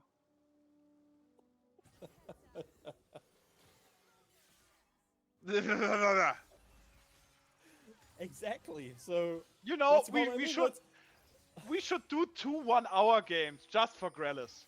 She wants it, she needs it. You know? Let's do that. Just for her, guys. I mean, So I'm maybe good. let's just- We can let's draft just 7 have a look. other games afterwards if you want to until you depart at 4:30. And Again. now we have fight in mid. Trundle, stop it! Stop it! Okay, so basically we have Trundle, we have Stevo, not Stevo, Fabex, in the team of ARK Moon, while Stinner is just swapped over to Babucha, just so we can have an interesting game, I guess. I mean, like, the one issue is the Trundle overforces these plays. It's like, yeah, Now, try it, but Dyrus afterwards... flashes the ult, but he still can't do anything with that. Yeah, and now the bleeding is timed out, and now he has to be careful. He has no flash. Urgot has it, and Urgot has red buff. Oh, do we see the he can buffer? commit. We don't. Oh, Come on! Oh. Oh, I think he could have killed him. I think he could have killed Oh him. yeah, he for sure could have, especially because Darius doesn't have any sums. Now he has healed up, so you have to be Because a bit now careful, he but has you can no- still Now he has no flash red his buff. key. Oh, come on. Oh, Ash Hour. Oh. And Rammus is moving top. And Nico Fla- just engaged again, Oh. but hey, Yeah, maybe that- we do this- see a kill. Now Urgot The- had to flash. He did not E because he probably didn't have his E, and he just died. Shutdown for Darius. So ARK Yeah. Moon actually doing the best to get back into this game.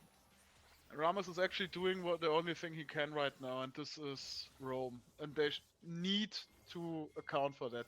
I mean, on the other hand, in return, Arkmoon is kind of selling their ADC out a lot. Because now they can just zone her from everything. Trundle! Up! Jesus that- Christ! That desperate sounded so German.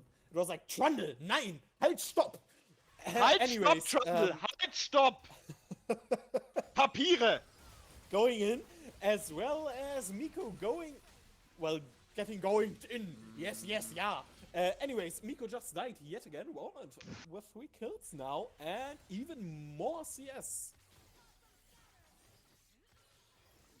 And Tessa can actually farm the wave for a bit if it actually hits the wave and the cannon. Somebody just missed it.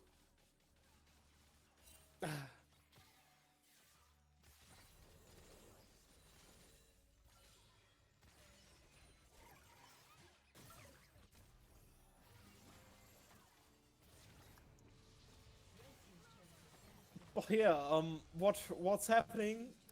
I have no idea. It is quite chaotic, to say the least. Darius even got first tower top now, so ARK Moon 45 actually, CS ahead. Oh, boy. ARK Moon actually now in the lead. Ay, ay,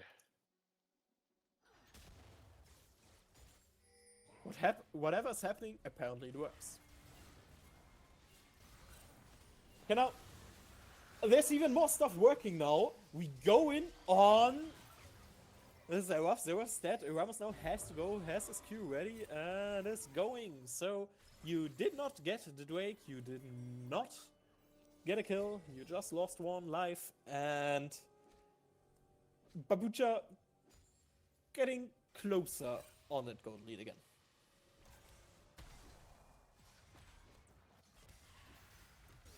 Now, oh, come on! We want to see Syndra! Ramos almost got his, well, kind of solo Oh, kill. is Top Oh, going yeah. to be able to kill? He's no. still fishing. Syndra, the flash engaged, and Ramos support just killed the mid laner.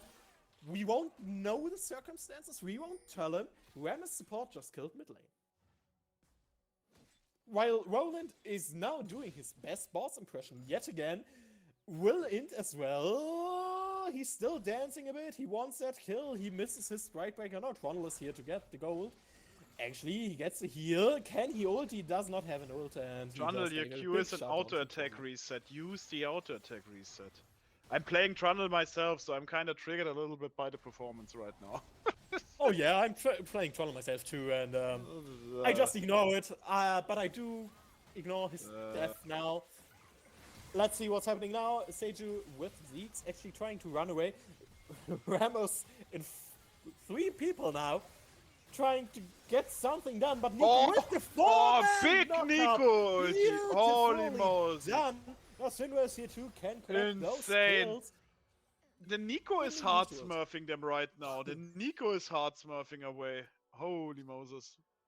Okay, I now, mean, what take over jungle for a and top second. I this need to and grab a skill drink. the Nico makes up. Jesus Christ. Very well played.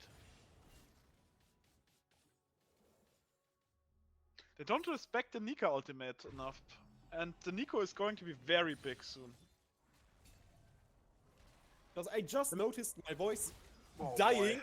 just No, like the don't. Darius might Don't, be dying don't, now. don't. He hit his Q, he doesn't have his ult yet, so Oh, they managed he to could do fix it. something. Lucky. But playing, I mean, it's like it was a level 12 Darius against a level 9 Urgot and Trundle. I don't know. That's rough. I don't know.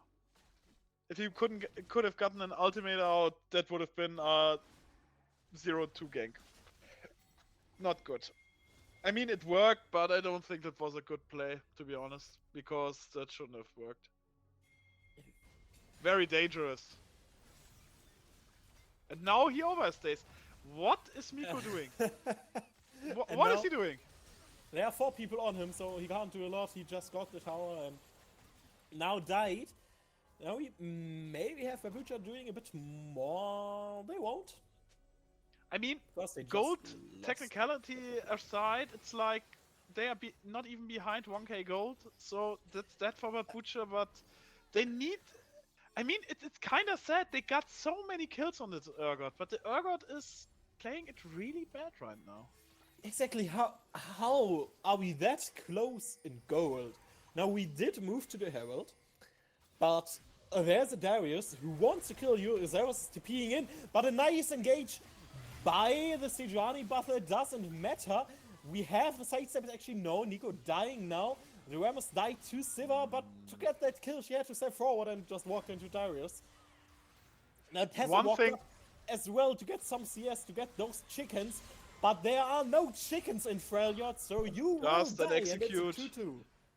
Now, Suna goes trying to go for that kill onto Xerath with the Trundle, and Trundle gets the kill. This is the kind of place that the Trundle can do. This is the kind of place you can do. Stop with the other stuff. Darius is splitting top. Already very big. Oh boy, this will hurt. The one thing I hated about this fight is that they used so many ultimates on the Rammers. For example, the Syndra ultimate. Why? Don't do it. Don't. Yeah, don't. exactly. Like, I have no idea what's happening. This is such a fiesta. Rammus goes in, wastes his cooldowns, and that's it. The taunt has a rather long cooldown. It's not horrible, but it's still there. And he's not going to do anything after that engage. Don't use an ultimate on him. It's very stupid. That's what he wants. Waste all the ultimates on the damn supporter. Because then you lose the team fight. Absolutely. Like, there's just no other way to put it. And now, the next fight that will happen is this Drake, and I don't think we are gonna wait long. We have Nico. Oh, actually, you don't see her name above a minion as a spectator. That's crazy. They don't do much damage to the Darius, though. This is insane. He took like a root and a ball, and he's lost like 20% only. Yeah, but the power of being 3 levels up. Now he's even BMing. Honestly, they shouldn't fight this Drake. Just give it. That Drake it's their first Drake. Fuck it. It's not important. The Silver needs way more items. Otherwise, she cannot fight the team fights. She needs like 3 items for the damage output. Can go for those mini waves, for those towers.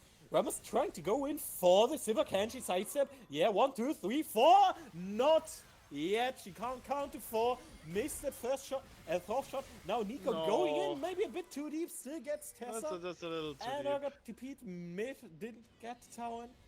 Maybe a bit ambitious.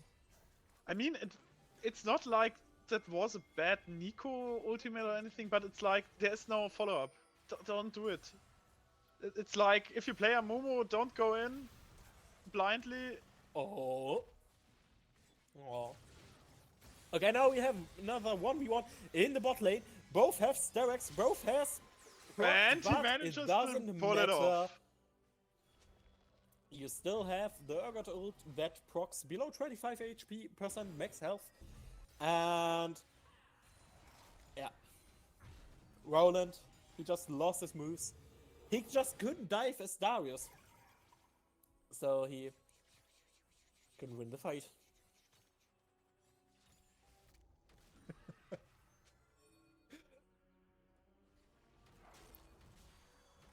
Absolutely, that bot lane is like a coin flip. Every time we see them fight, it's like, okay, Roland will win, Miku will win, Roland will win, Miku will win. But the chat is right. At least there's still a 40 CS lead now for Roland. So maybe we can have a... I think we do have a short amount of downtime. So let's look at the individual. You know what I personally think is insane? That Roland was ahead 3 levels not too long ago, now they are even. Even though he is 30 CS. I jinxed it, there is no downtime. Now we have an engage from BABUCHA, which gets counter-engaged by ARK Moon. The arrow yet again misses. I have not seen one arrow hit, I believe. Now Ramos is still in them. They're going for the artillery. Siva's getting low. Is there one more shot? No, there isn't. Siva still quite low, gets to heal up a bit. But Darius is looking No for a one flanking angle. They have to drop the tower. They have to drop it.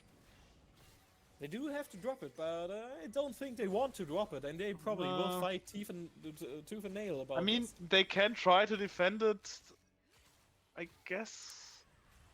But I mean, nobody's sitting that yet, so they still yeah, have a but lot of ways to but clear. Xerath is doing a lot of poke here. I mean, his mana is going quite low. They cannot hold it up forever. I mean, they are down all these ultimates, but well, yeah. I mean, Xerath has a lot of damage now. He has Luden's done, Shadow Flame, has the Pen Boots. Now another giant, needlessly large rod. Okay, but yeah, maybe let's try it again. Let's look at the individual gold. Maybe there won't be a fight now. So we have Holy Moses. Roland just Ahead being 1K. ahead by having a lot of CS. Oh my god! Ash Arrow did not hit. Ramos. I can't talk! Okay, let's go back in. Or not? They don't know either. No. They But used Satan has us. to use her ult to disengage. Syndra wanted to go in. She even used the ghost, but just I couldn't. mean, in regards to gold difference, BABUCHA has to play around their bot lane because their ADC and supporter actually ahead in gold, mid, top is behind, and jungle is like completely even. But the thing is, Jeju is still a tank. She needs way less budget than a Trundle. So there's Absolutely. also that she doesn't need much. She can get away with like building very cheap items. I mean, she has a Zeeks. I think you can change back Relics. Yeah, I believe every time I want to talk about it, there will be just another fight, and I've seen plenty of pings to believe that there will be a fight, but actually we have people backing. I have to be honest here, not a big fan on the Sunfire second item on the Sejuani though. I don't like this. I think it would have been smarter to just go straight up full supportive. Oh my god, the Ramos just hinted. He went into 3 people. And and no, just the like, turret. Urgot went. Oh, and big engage, and Ash is dead. Darius will die too. Oh boy, BABUCHA bamboozled them. And now Zero still Pun trying to intended. snipe. He got one. Maybe can find another one. No, he did not. So at least one kill traded, but Holy he lost the tower. Moses. You will lose the Drake. He lost 4 people. And now Babucha is actually back This is on the the soul steering wheel. point. This is the soul point. If they manage to somehow grab the soul, this will most likely result in a Babucha win. And I can hear Grellis crying yet again after having so much hope that ARK maybe wins this somehow. I mean, Grellis screams are like white noise to me already. I don't hear it anymore. That's mean.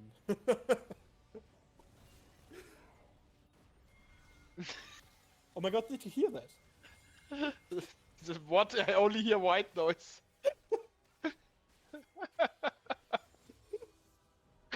We love you, Grellis. Anyways. Not a big fan, but honestly, I don't. Trundle going into Wit's End. I mean, he goes full tenacity.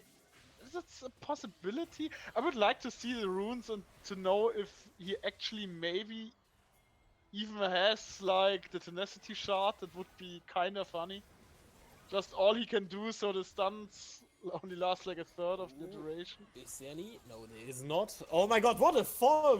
Okay, Darius is going in. Boy, He oh just boy, ghosted, oh he boy. just ate a lot of people, he cured a lot of people, and his ult wasn't fully stacked, and Siva did not die. Well, never mind, Siva No, did he die. died.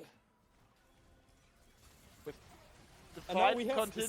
still the walk Syndra is going slow, into but three she people. can fight from beyond the wall. Xerath is firing, and there's the execute. There's the execute. Trundle might get a pillar off. If he does, this fight is over. He's on a Xerath. This will be hurtful. Oh my god, Danny with the flash forward for even more kills, and I do believe that will be a Baron. They are pinging it, they are Should be. maybe a Ashe bit is the only low. one who is able to stop it. I mean, Darius' gut is up in like 4 seconds, and he He has can't TP. He has his But TP and he has a ward. And he is they TP-ing. prepare it. He takes the safe TP, but the Ashe has to move now. The Ashe has to move now. Can they do it is the question. Did they save some of the summoners? I think they have to finish it. They have Maybe to we finish do. it. They Darius can't flashing in now, gets a kill on the Trundle. The Finish Syndra it. goes down, Ashe gets her now. Ashe just dies because there's still They cannot a big finish the fat Baron. They ogre. prevented the Baron. Good play from ARK. Very good play from ARK. And that's Very good the play main from thing. ARK. You prevented Baron. You even got 2 kills out of it, which is huge. We have the Zeramis Summon yet again. He is doing his best. I mean, look at him. Why is he building Sunfire? He is not doing his best. Anyways. Get him out of here. Shush. Thank you. Sunfire is the most controversial item on Rammus in the community. It's like Sunfire is the most controversial item. I don't like it. I like it, but it's you know what the people hate about Sunfire? It's not a fancy item. You don't notice it as much. It's just like yeah, I'm here anyway. So I guess. And even by Riot's metrics, it's not a bad item. The only thing I still think Sunfire needs is a ruby crystal in the build path. Because 1000 gold for this item is horrendous. It's insanely bad. Yeah, it's kind of nice, but I still don't like it. It just compared to its mythical variant feels so, I don't know. Yeah, the but oomph many is of just them, I missing. mean, you cannot compare it to the mythicals. The mythicals were Yes, of just course like can't. leagues above it. But even then you have like Hollow Radiance, which is dealing overall probably less damage per game, but it just feels better, you know? Yeah, because it has the clear effect. This is like the issue. I personally Yeah. think Sunfire is only good on certain tanks on top lane. In jungle, it's better because it's better in regards to his clear ability, actually for the camps, because it has a higher multiplier. But, I mean, it's like the Rammus tries to maximize the damage output. Because Rammus is one of these tanks, he needs to kill a target. He doesn't have the CC of an Amumu or a Maokai, he needs to somehow get the target dead. Yes, good CC with his E, but if the target doesn't die, tough luck. Exactly, especially in this composition. You don't have a lot of damage. There's the Ashe. which will be doing some damage. There's Darius, who, if he won't die, can do some damage if he gets his stacks off. But even that will be hard because he just gets kited so much. And now we and will now have Trundle Pillar. And another we get late an engage, fight. we get an engage from Nico. Rammus is about to die. Trundle flashes and is going to hit the... Ooh. There is down. Darius has to run, ignited. There is no one protecting the Age, another flash. Taunt is not going to last as long. Ziver is doing a shit ton of damage and Darius is still going down. Urgot going. Whoa. He's going out. Fight is continuing. They can just grab the soul. This is the soul. Just grab the soul. They do. And I think with that, now with a 4k gold lead, the Drake Soul, the Ocean Soul, one of the better ones as well, that this will probably be a game for Babucha. Unless they somehow get aced twice. I think Babucha takes this game because the thing is, we flamed the Urgot farm. Yes, that's true. He farmed very bad in the early, but it doesn't matter as much anymore because he has all these kills, and now with the Ocean Soul he can fight for days. He's not going to die anytime soon. Especially with that Deadman's Plate now building even more health, the Starex, Hizzy. There's just so much health. And another factor people tend to must never forget is like the mana region. So it's like everyone from Babucha has like infinite mana now. It's never going to deplete. Doesn't matter. They can spam whatever they wish. Again, it's not one of the things that looks as fancy as healing a shit ton, but having a high uptime on the abilities is so strong. I mean, Urgot is on 3.5 items, and honestly, this is going to hurt. And this is one of the things the Syndra can just do these plays because of the Ocean Soul. They might be able to just force the Baron here, brute force it. I don't think they will because Baron still. No, they want to turn. They want to turn into some fighting. They are going on the Urgot.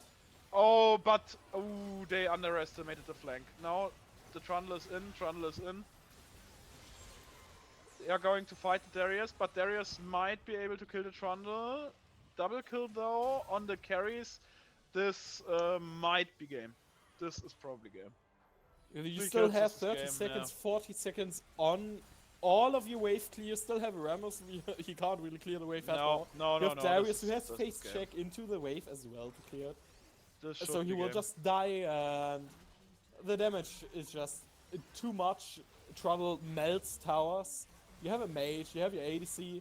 Ramos still trying his best. He's actually doing a lot of damage because of those towers. Urgot did not die. The Darius passive, not quite yet. Ramos now going down, and Trouble just focuses. Yeah, just game. The Nexus, and that's so 1-1. So Grellis is literally lying on the floor, screaming. I mean, she is pulsing this victory thing because that's actually her seizing right now. Full of hate. Because she wanted to go to bed. No chance. We get a game 3. I always love this when I cast, so that we get a better chance. Again, it's like, the tendency we have seen is we had a very good game. I mean, in this game, the Nico more or less carried the entire round. This was Nico gaming, so big respect on the Nico. Trundle played way too aggressively in the early. We flamed him for that, and with good reason, because, well, I don't know. Top lane, it's like Roland is, in my opinion, has shown a stronger performance than the Urgot, mainly in the laning phase, but the Urgot somehow goes very slippy and Flippy, and let's see. Yeah, you have to log in. The Rammus support wasn't as bad as I expected, especially with these engages, but the Nico did pose a challenge, to be honest here. Absolutely, late. and I think if we have some similar drafts, well, except the Rammers, because you can't pick him yet, you can't pick him again. We will still have another really good game on our hands, but before that, I would say we just jump into quick pause or something similar because I have to grab some water. I'm kind of dehydrating right now. Water is for the weak. Yeah, no, my voice will thank me because I haven't casted in a while, so my voice is a bit Shame. rusty. I notice it sometimes. My throat is getting a Shame bit on the rough. House So of Flo for needing sustenance. Shame. yeah, no, it is kind of cringe, but I'll just be right back and gonna grab some water. And blah, blah, blah.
fallen, leave me to be with the broken one last time before I go.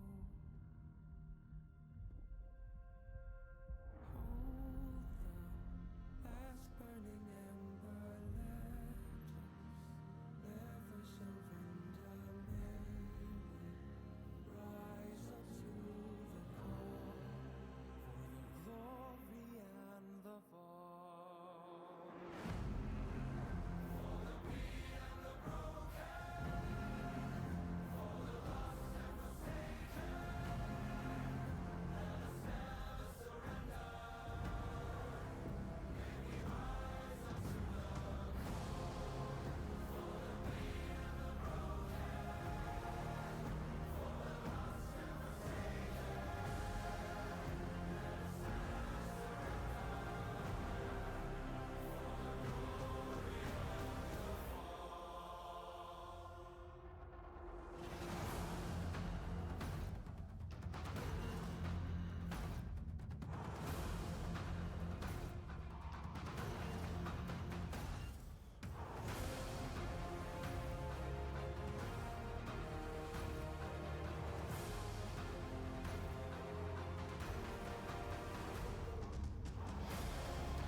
Hello, people, and we are back. I am someone, and I have my dearest German colleague Firerider with me today. Hello, we are back. Let's see. We go into game 3 of the series, which means it will be a little spicy because both teams will have used up a lot of their more comfortable picks. The Rammus support. The Ram is support, which means from here on out it's going to be a little weird. I don't think we can top the weirdness from the last two games. I shouldn't have said that. Anyways, I don't think we can top the weirdness from the last two games. But for now, we have a more common draft yet for talking. Oh my god, that break wasn't good for my. You said you where to drink water and not vodka. Jesus Christ. What do you mean? I'm not good. So, But yeah, still the same bans for now. Babusha banning Mel, Victor, and Munu just like the last two times. And Dark Moon bans Varus, Twitch, and well, I'm getting a deja vu. I mean, the funny thing is like, so ADC and mid are down a lot of champions. So we might see some rather spicy picks now.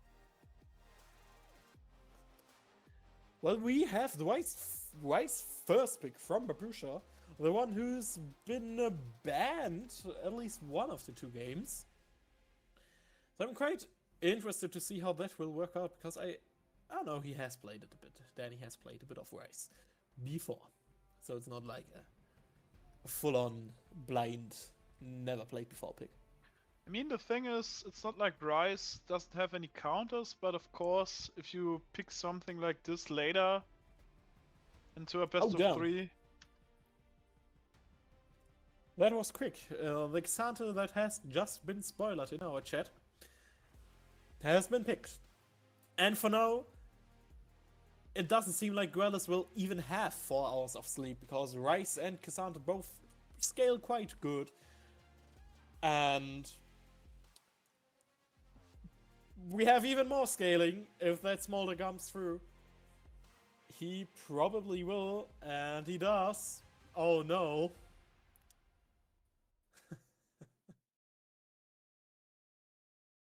Thing is, BABUCHA, in my opinion, has to go for an ADC and a top laner now. I mean, you kinda have to abuse the fact that they pick a top laner this early on. And they are going to go with the Gnar. Oh, I kinda like it. Kinda like it.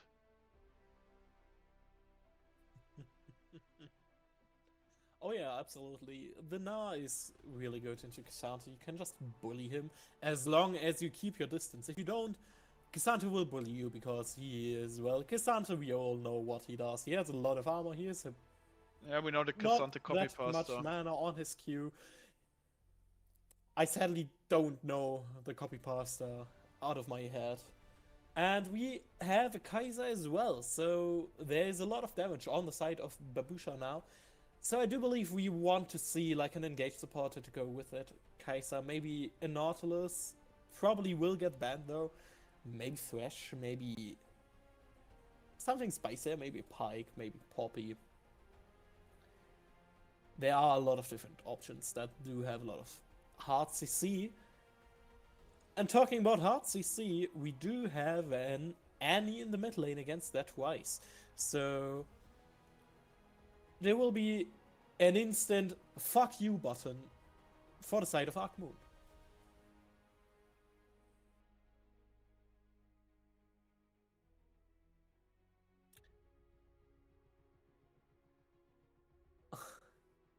Chat, stop it. I'm seeing his Annie sub.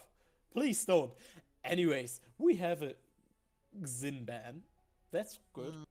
Because it's kind of funny because both teams have no jungler yet going into the second phase, so I would love to see 4 bans going into the jungle and reducing the pool to more or less basically 0.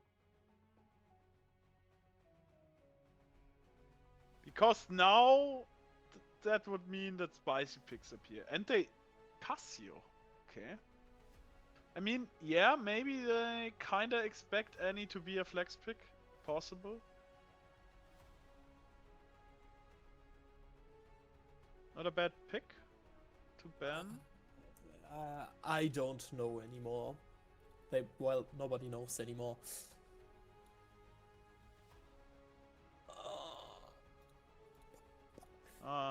What's a Vitagen draft, Ace? I have to ask. So specific. Yeah, we have. You mean like going into game 3 and not knowing what to do? I mean, Rakan is like. I'm not even sure if Rakan would have been so good here, but hey, doesn't matter. Ban whatever you can. I mean, the third game is like complete anarchy at this point. I feel like it's not just the third game that's been complete anarchy in this match. The first game and the second game as well. Well, we had a Ram support. I'm still stuck on that one. We had our first draft that, well, the draft was fine in general, but the game itself was just pure chaos. It was a pure fiesta. Logistica said it. There's the Nautilus. Absolutely, and well, now you took away the Nautilus for that Kaiser. So let's see what BABUCHA will pick now. Huh. I'm actually not sure what they will do. They are looking at the Poppy. I do see it. Because you can counter Nautilus engage with that.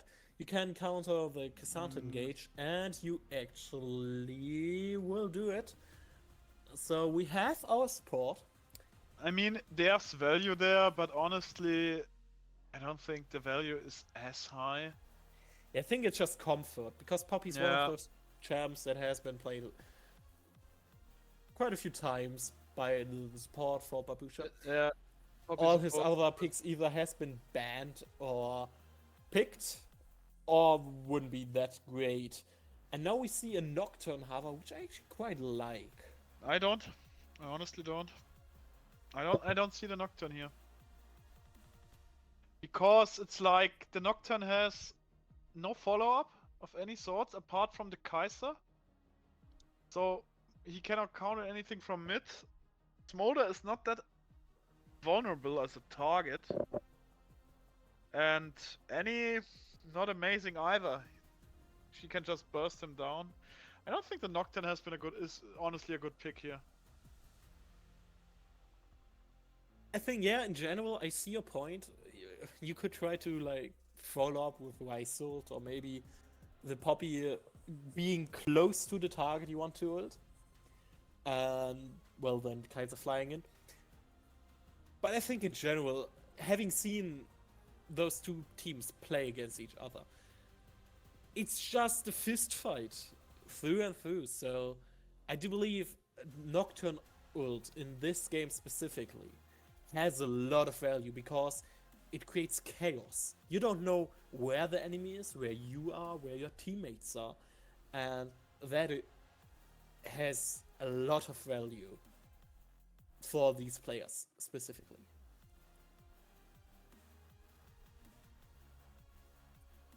We'll see how it goes. I mean, I'm pessimistic, but maybe they pull it off. Yep, maybe they do, maybe they don't. If they don't, it will be their first loss, or well, the first series that has been lost, and they will go even with ARK Moon. Both will be 3-2-1. And ARK Moon will be happy. But in general, I think those two drafts are kind of the tamest two drafts we had yet.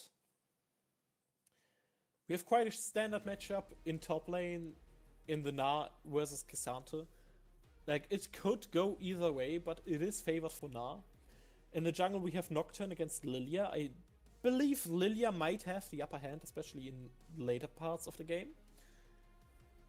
In our mid lane, we have Ryze against Annie, two kind of low range champions, but that both can dish out a lot of damage. If Ryze goes a lot of blue items, a lot of mana, he probably can survive the Annie burst and then just kill her in the aftermath. And on the bot side, we have a Smolder who wants to scale with his Nautilus against Kaiser and Poppy, which could go either way, but I do believe Kaiser and Poppy really want to try to get the upper hand in this lane. Maybe try to engage on the Smolder if they can. Maybe engage the Nautilus and just chip him down until you can kill him, or he has to back and then you can get into the back. And CS advantage. Or maybe even dive the Smolder.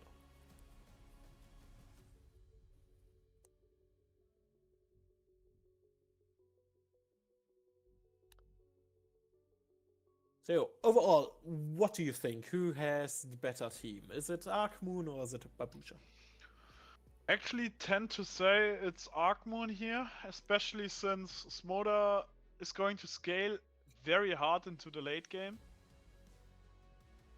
And I am going to see that the Lilia is going to put quite a lot of pressure on BABUCHA, because they don't have a reliable point and click CC that they can use. Maybe the Ryze route, but I mean, if she uses her ultimate and puts them all to sleep, we got a lot of Annie bursts, so bad matchup mid.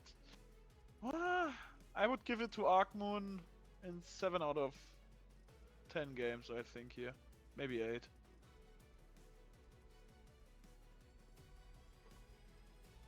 Yeah, I see your points.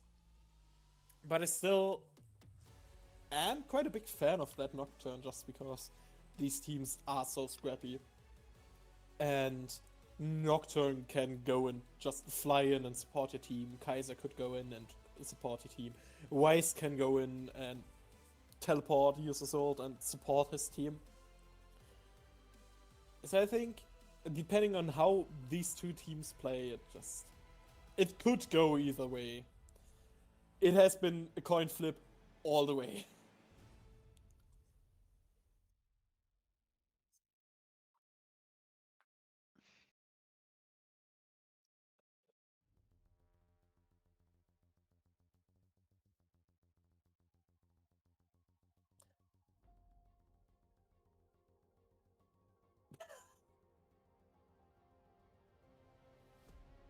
Oh no, are we burying Grellis now?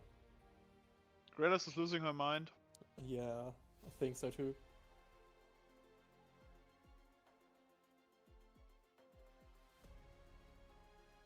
Oh no, so we have a small no. technical issue.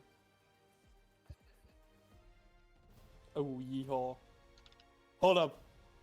Were there just 6 players in one team?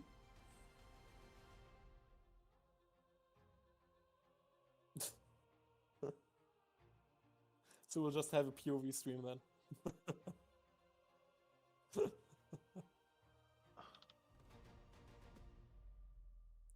Really want to play that Nautilus.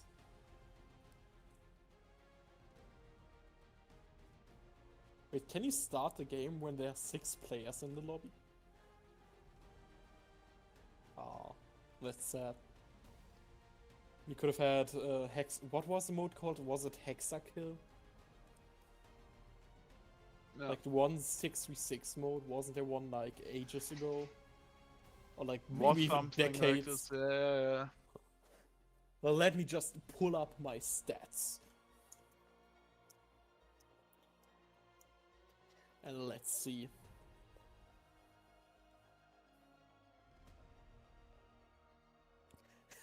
Well, I wasn't wrong. Hexakill was playable by beta testers in 2014. So just as I said, it was a decade ago.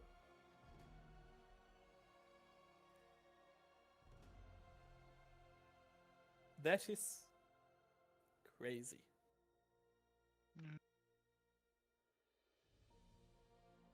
Oh, there was even a Twisted Tree Line version of Hexakill that took place in, well, the Twisted Tree Lines. Interesting. You never learn out.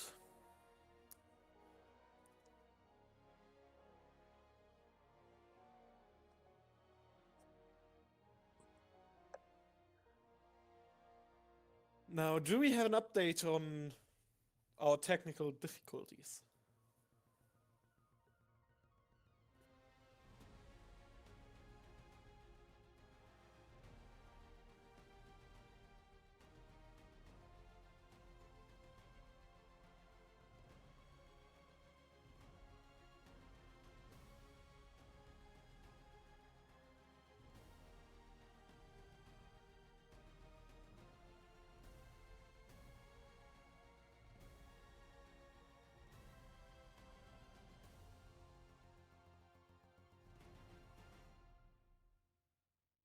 Okay, so. Okay. So we are just waiting on that.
Okay. Crazy.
Yeah, that's interesting.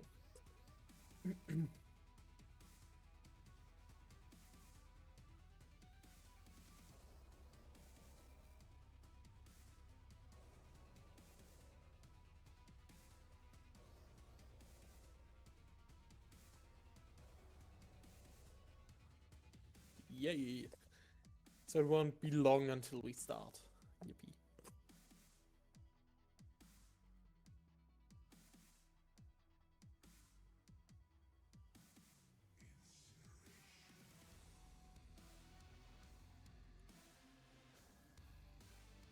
Damn.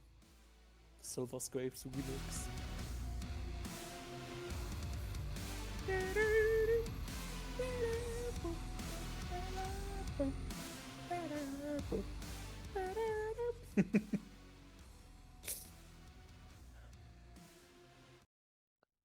Oh.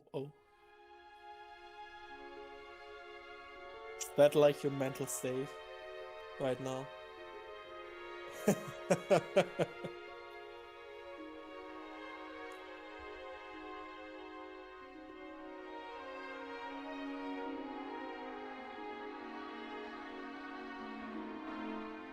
They changed elevator music. Oh my god. Oh wait, I can send you a lovely playlist for whenever you play Nessus.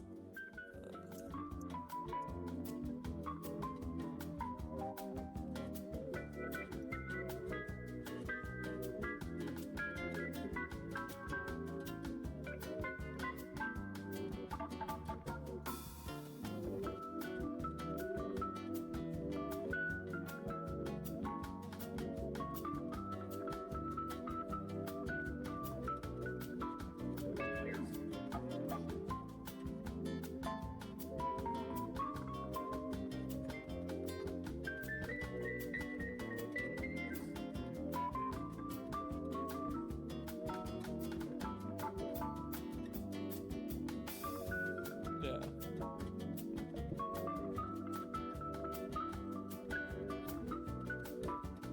Oh come on, they had so much time, now they're on the toilet.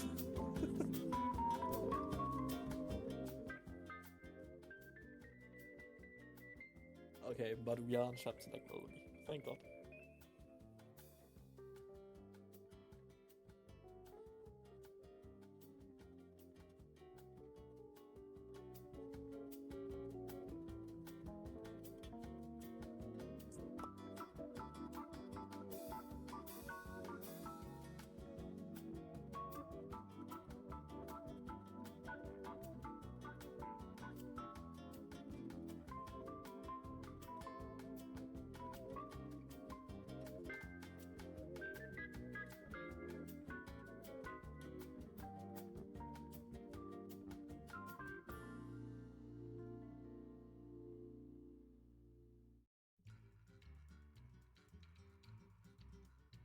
Funny thing is, this is very taxing for players, as it is on us. Yeah, absolutely. To be fair, I'm just vibing right now, so I'm good. The elevator music actually elevates my mood, kinda.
Hello, and we are back for the final match of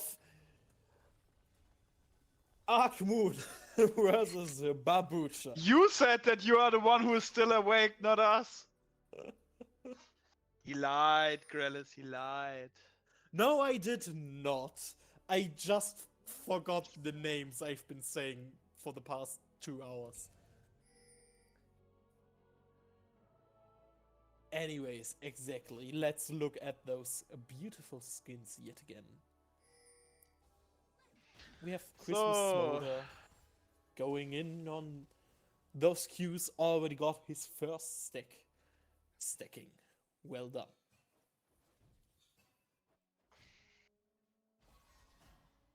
Probably starting with Redlands. That is interesting. I mean, I guess they don't expect any ganks from Lilia early on. Yeah, me neither, so... I mean, she shouldn't try too much stuff before level 6. I mean, we tend to say that about a lot of junglers, but her ganks are so ass. And even then, I wouldn't say they are the best, but they aren't the worst, even before 6. We just don't have any hard CC, which makes ganking for junglers. I mean, you got Almost the always Nautilus worse. as a partner, so there might be some options with the Poppy. Ooh, and the re-engage on Tessa? the... Ooh boy, there's a lot of damage here. Already, oh my god, that was a bit too deep. And 2 kills for the Nautilus, holy Moses. That was way too deep. You wanted to get... Well, you just saw your damage and was like, well, yeah, let's kill the Smolder. But then it was just way too deep. You flashed in and Smolder was away from you. You couldn't get any damage in. When? Yeah, maybe he will. I mean, Gnar's putting quite a lot of pressure on the Cassandra on top lane, so let's see how we go from there.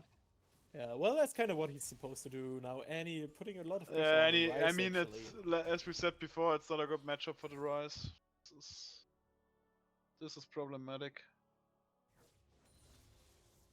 He already has spec. He doesn't have has TP, so now he has to walk as well. I mean, the Being issue level with 3, he yeah. doesn't have his ult 2, so he's kind of suffering. Yeah, I think the issue with Annie in mid is like, if you cannot outrange her, you're just going to lose most matchups. Probably, and now there is a fight for that scuttle, and BABUCHA just Knocked. couldn't move fast enough. Annie actually wants to flash, misses her stun, but it doesn't matter because that Mom Stevo got that kill with his passive, and first... Nocturne should have never tried to contest it, honestly. Very bad idea. It's like Third blood. the bot lane of ARK right now is insanely strong. And Yeah, that Nautilus. Oh my god, nah, that Oh, was boy. a bit too deep. But he's still trading good. Cassandra Ghost is out. pops Ghost. But wasn't quite sure if he has to run away or actually wants to fight it. Now Ryze trying Can to I contest grab the the top Lilia? scuttle. Can I grab the Lilia? She still has Slash. Yeah, they are going for it. He actually Oh, and gets the kill. Ryze is able to do it. Not bad. Not bad at all. I think he trying to go for that Soul Boulder, maybe? Not quite yet. Not quite. The Nocturne needs the levels. He needs level 6 and he needs to go... Damn. He Roland needs to getting go bodied. bam. He needs to go ham.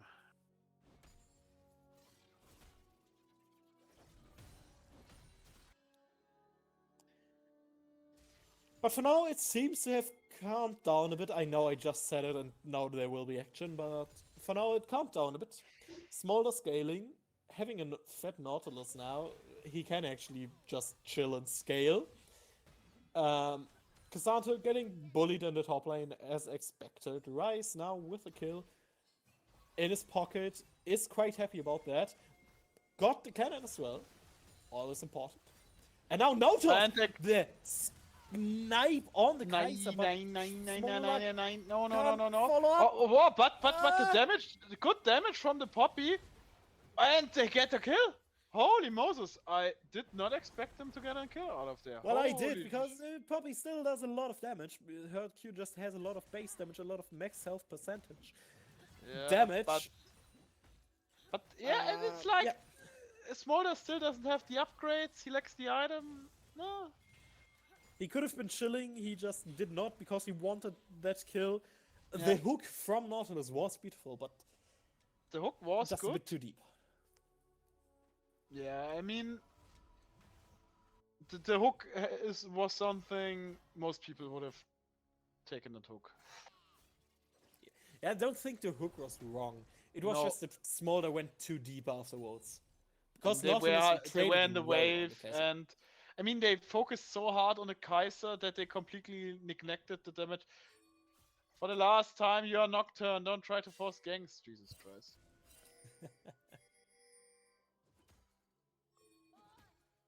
Now we're chilling, we're trying to contest that Drake. Oh, there comes the Rise ulti. Oh, but Lilia predicted her E, so Rice is actually in there now. But Slowed, Nocturne's getting low, he has to go now. Rice, a bit of a pickle now. A dead boy. pickle nonetheless, No, he no, dies, no. Nocturne dies as well. And that looks really good for Ark Moon. Now, Cassandra is maybe going for the solo ball, misses his Q and can't continue. He actually continues. Ulti dropped. Misses every skill shot he can.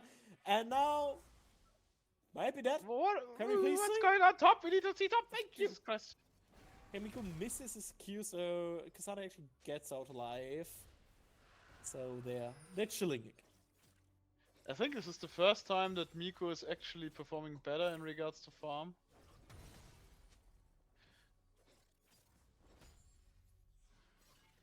Yeah, exactly. That cameraman. Right. Report camera. Yeah, directed camera. Inting. Yeah, the Nocturne has to stop stuff like this. I mean, it's similar to the Trundle. Don't take these fights. Play it slowly. Get your level 6. Don't overcommit. Just stop it. Stop it, stop it, stop it. And for now, you are not that far behind that you need to go for No. sometimes desperate plays. But you still have to watch out because the enemy is scaling. They have Lilia, they have Smolder, they have Xantel. At some point, you won't have the damage to get through all those. Especially people. the last play was like, why are they disrespecting their any damage so much? She has level 6, she has ultimate, and Rice has no built-in damage ultimate. It's like, yeah, whatever. He needs items, he has no items. I mean, he has with the Catalyst, he can more or less stay in lane for a very long time now, but he still can't just take fights like this. He needs the levels, he needs the items, he needs like 3 items, and then he's very strong. Exactly. Now let's have a look at Smolder stacks. He's quite well versed, about 70 stacks now, so not too bad, not too shabby. So he's still trying to go, well, just chilling for now. And I don't know, it feels strangely calm this game. I know there are still 7 kills in just 9 minutes, but the last games felt a bit more extreme than this. And now Cassandra actually trying to go for the solo kill. We have flash on Miko, he uses it and We got walks Mega into the Gnar Xantel. and But ultimate his Mega and the gets kill. killed. Very good. Very good from the Gnar. And as I said, it's fascinating. Ooh, And now we go in with the Nocturne, we have waited for And 6, and now we can in with that level 6. Rice is coming in, but maybe a bit too late. The Kaiser has to go out, actually gets the kill under the tower on the Lilia because she was just a bit too far in there. And it's a 1-for-1 jungle for jungle. It's a big surprise that it's even a 1-for-1 because And honestly, he has flash, and she has her ult, but she missed her ult now. How can you? Kaiser flashed. Yeah, yeah, I guess. But she's dead anyways, under her own tower. Smolder gets the double kill. Whoa! Nautilus even survives with the heal. But you see, this is like the one reason why I dislike the Nocturne pick so much. Yeah, he has ult, and now doesn't do much. They have a very. This is Yeah, like to be fair, that engage was quite ambitious. yeah, the engage was bad.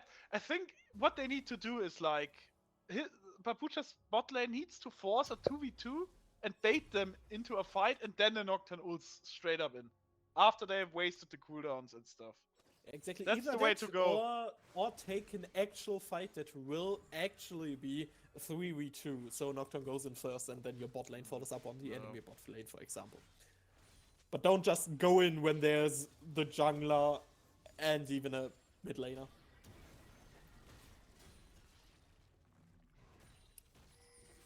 But this is like a problem that many junglers, especially when they play champions like Malphite, Nocturne, etc. have. I mean, it's like, yeah, of course, your ulti is good and you should use it on cooldown as much as possible. But, oh boy. Oh boy. god! And there's Oh. even more action. Nautilus lands a hook, Poppy misses her ult, misses her W kinda, and now she is going down slowly but surely. And we got 2 more kills for ARK Moon. Yeah. I think this will be a win for ARK, to be honest. I mean, yeah, top is struggling, but I don't think the Gnar will be able to compensate the lead that has been achieved on bot. It's like 315 Smolder, 207 Nautilus. He already has his Solari. So, yeah. Good luck. It's gonna hurt. Oh well, the Smolder's gonna hurt, and the Nautilus won't hurt. And the thing is, but- like, Smolder is going into Shojin now, and yeah, people tend to forget is, yeah, it's not a tank item, but the HP matters. This is like a few auto hits, like 2 seconds more that the Nocturne would need to kill him. In my opinion, Smolder is a very good choice against many deep diving comps because most of his damage only relies on those occasional Qs. Doesn't need to auto hit as much. He is scaling a lot with his stacks, and as long as he gets those in, they will be fine. Now, I almost expected the Gnar to dive, but I forgot that Gnar is not a roll and will dive, so he did not. I mean, the thing is, I think he pulled back because, I mean, there's like still the ghost. Oh man, now he's actually going for the dive, maybe a bit too deep, but he gets the kill. And he gets the kill, yeah. Close one, but this time he played it rather well. A close Why one, not? because it was Cassandra. That's it. It's Cassandra even Cassandra, yeah. brought his ghost now. So Miku trying his best to stay in this game Nocturne now. is there, but Wanna be here? it's not a good. I mean, Rice is there too. He'd Yeah, be but with behind Rice he Lilia. can do it. With Rice he can do it. Alone, it's like 1v1 is not a good matchup for the Nocturne. But yeah, they're chilling, and now Annie is bot lane, Yeah. zoning off the Kaiser and the Poppy so small they can scale even Bot more. lane is, Maybe we can bot lane just is have straight a up cooked. quick look at the Smolder to check in for the stacks. 130, so he's doing really good. First milestone already done, so Annie is going for the burst. Ooh boy. She won't get it because the Rice has the ghost. Ghost's out, but he still has no ult, has no ghost, so he will walk to that lane real slow. Or not, he takes the wave and then backs. Yeah, So he's chilling. he's going towards the Seraph. He should finish that rather quickly. Sadly, no full mana Rise. But a first tower for the Smolder.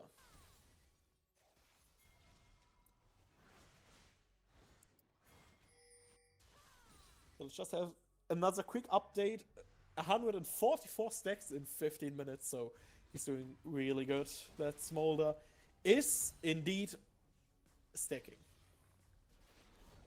Who isn't stacking is Roland with his CS 80 compared to Nas 130.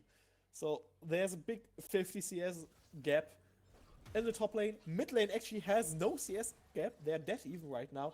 And bot lane, the Smaller has an actual short advantage because Annie zoned off the Kaiser and the Poppy. This is like the thing. I don't know what came into what in their right mind came into them that they thought that a Cassante line pick is the way to go on their red side. I don't know. I don't. Oh no, I'm they not are, I feeling mean, this. that's a good point, but in general, you can blind Kasata really well. It's just the way he's playing, say that's the problem here. I mean, there are Because, well, many he greeted tanks for the like cannon, but Cyan and Ornn that can do that. now yeah, but he died again. He will just die. Yeah. Now, he Yeah, did actually die. Somebody else who died is the Nocturne. Now, Poppy going in. Actually, nice flash. Kaiser going as well. But, well, Main there question is is, no do they have the damage. gem? Is Gnas coming? Gnas coming? Well, Nah might be here, but he has no ult, so even that won't save him. Now, he might have inted as well. Rice trying to get out. Can't do it because Annie's there too, and now Nah has to flee using the portals. Lilia pops an E, and Nautilus actually chasing Miku. Flashes the W, sadly not far enough, gets stunned, and Miku's out. This looks. I mean, they tried something. The play itself was not horrible from a neutral standpoint, but they are just too far behind. They lack the damage. They don't have the damage they need right now. Absolutely, like, that Smolder took no damage. The Lilia took no damage. Nautilus took no damage. Nobody took any damage in that play. Yeah, and Smolder Except finished. Babusha. And the thing is, Smolder finished his Shojin now. He's so strong right now. Good luck trying to kill him. Not Yeah, happening. let's just have another look. 180 stacks, so his stacking is accelerating as well. I don't think. Yeah, two There's items a Smolder way versus one if- item Kaiser. Cannot play that. Yeah, if Arkmoon plays this properly, there shouldn't be a way they lose. I think this is like one of the issues because BABUCHA right now plays it as if they were ahead a lot of kills, but they aren't. The only one who's actually performing well right now is Miku. Which is surprising, but that's what it is.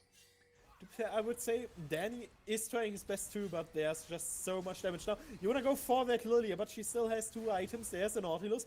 You might get her. And they actually finally. kill her. Shut Well down done. for the But the Nocturne now. pop, The oh, rest the of your burst team of goes in. any burst is going.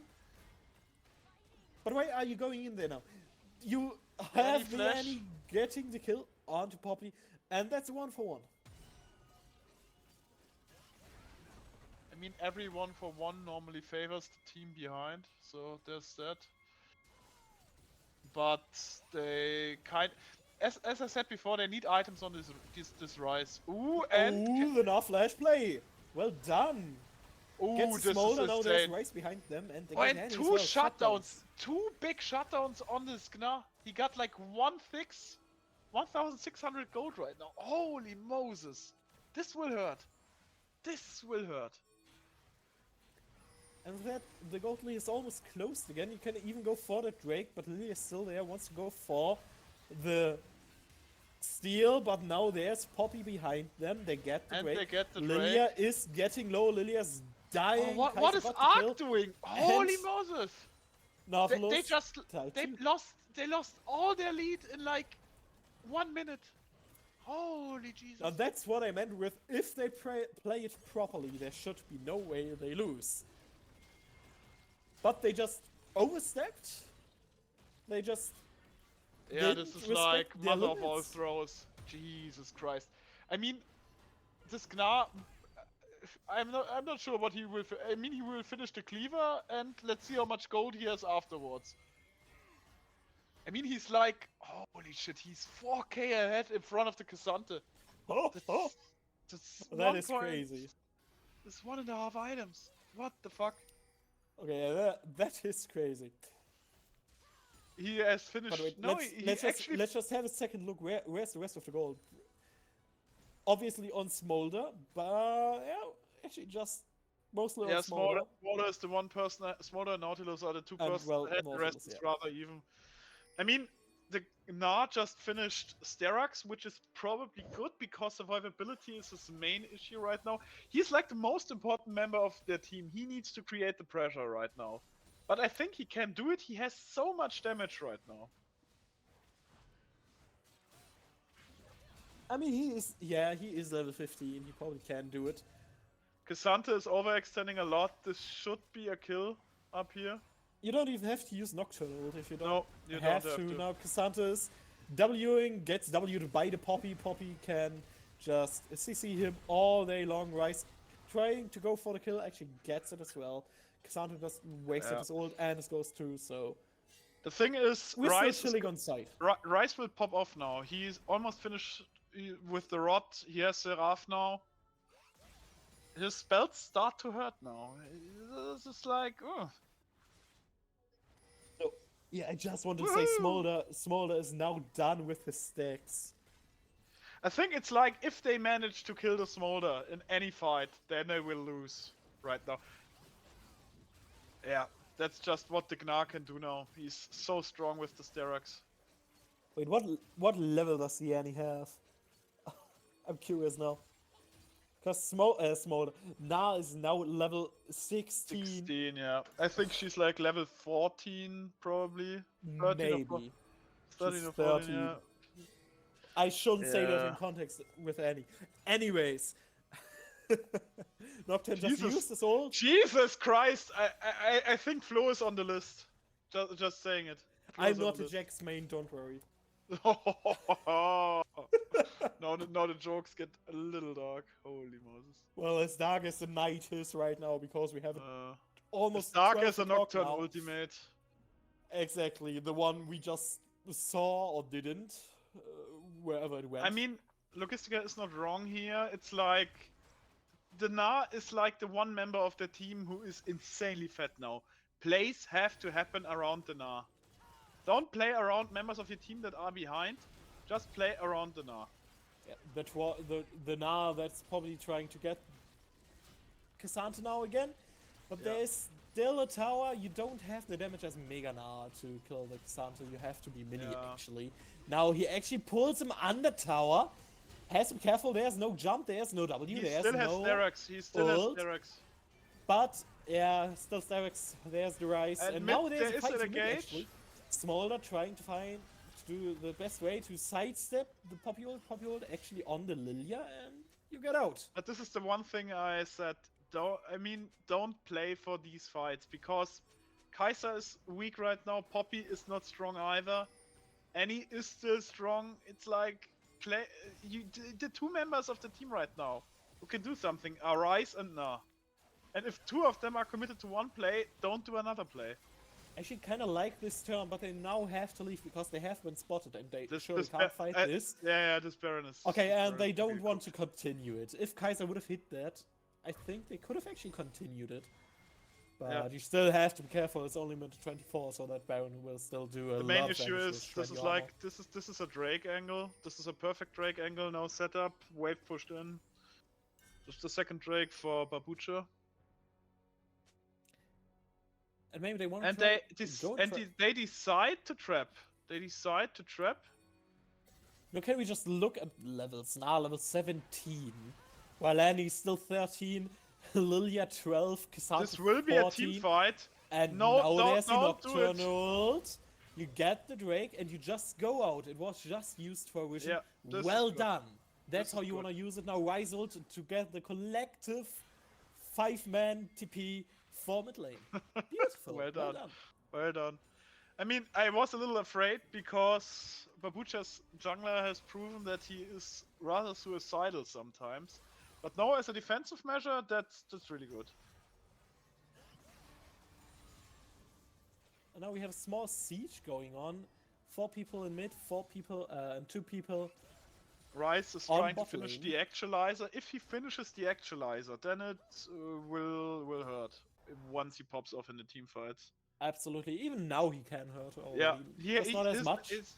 His damage is not bad. His damage is not bad. I mean, he's almost level 16 now too, so that passive damage amp on his ult will do a lot of damage too. I have to say one thing here though. I'm not a big fan right now with the battle pipes on the Nautilus. I mean, don't get me wrong, it's a good item. It's a good item on Nautilus, but no one in here needs the attack speed. Smolder is the only one who could use it on paper, and Smolder doesn't need it. Exactly, because Smolder just is all about those stacks, and let's yeah, just it's have about a stacks, quick it's about stack Q. update. What does he need attack speed for? I mean, of course, yeah, he can auto it. As every champion can do. 270. So he's still slightly above the curve, but it doesn't really matter now anyways, because, well, he's above that lovely threshold of 225 stacks, and now can execute people with the power of friendship. I hate the power of friendship. Yeah, well, I hate I mean, too. it's quite unconventional. The Nocturne is right now going very tanky. I mean, yeah, Hexblade normal, Sterex maybe, but now he's actually going into Arcanic Rukan. I did not expect to see that, but he kind of expected his job in the teamfight is just trying to buy as much time so that Rice and Na can deal the damage that they need. Na finished Wit's End. Really good right now that he has a shit ton of tenacity. So he's around 50% tenacity at least. So stuns are halved, which is very good. But I still think he needs that cleaver, because otherwise he will have issues against the Cassandra. Just looking at the Phage in his inventory, that's probably what he's building Yeah, next. but he's had this Phage for ages. That's the funny thing is. True. Yeah, he has had this Phage, I think, since the big throw from ARK. But I think now is the time to go Black Cleaver. Yeah, now is the time to go Cleaver. I don't see 100%. any other item you could build for now. And now we just have to wait, it's a bit calmer. Now still not hitting the turret, even though there's a small growth on it. Honestly, I think at this point, just a personal opinion, it would be smarter to use the Kaiser to match the Cassante and use the Gnar for the teamfights. I wouldn't even say that, because Na can still TP. Na just needs to hit tower. So Na just needs to push to build that pressure. So people come down. I mean, here. now he's able to hit him down, but mid is creating a lot of pressure here. Yeah, but Na just has to keep pushing. So people have to answer, because Cassante alone can't answer him. He can't clear the wave so fast enough. Yeah, so but the main issue is they can't answer him, but the Gnar, the Cassante is so weak, but he's still able to keep him occupied. And this is the issue. If you use your strongest member to keep one of the weakest members occupied, that's a zero. That's a bad play. It's not working on the long run. The Gnar has. Did Gnar just sell his Phage? Yes, he did. Holy Interesting choice. Okay. But yeah, now we see an engage from the Nautilus onto, who is it, Nocturne. He props his ult, tries to go on to Smolder next. Now Lilia popped hers. Fight Now, is in the middle of pretty- everybody still has Nar, and then Nar hits somebody, but he No, just goes this down, is a shut very down bad for fight. Smolder, and he flashes forward. Rice trying to get out, takes This the should be Kaiser a Baron. with him, This should be a and- Baron. Very good team fight from ARK here.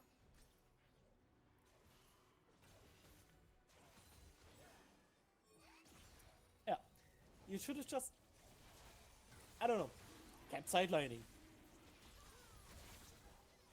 That's like the big thing you want to do, especially if you're not. I mean, the Rice tried to pull off some plays here, but nah, didn't work. Yeah, but why go for it? Yeah, I don't know. It's not a big fan either here.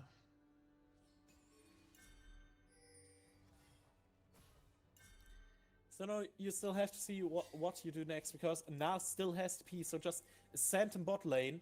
Somebody has to answer him. If it's Annie, she can clear waves, but might die. If it's Cassante, he can't really clear waves and he might die. So you have to send at least 2 people for that now, maybe even 3 people. And if there are 3 people on that bot side, you now could either TP top or just your team doing Baron, or maybe even both. If everybody's moving to contest that Baron, now can still TP. Or just Wiggies. push in that lane. Wiggies are throwing around the sand here right now. Holy Moses. Good comment though. I love you.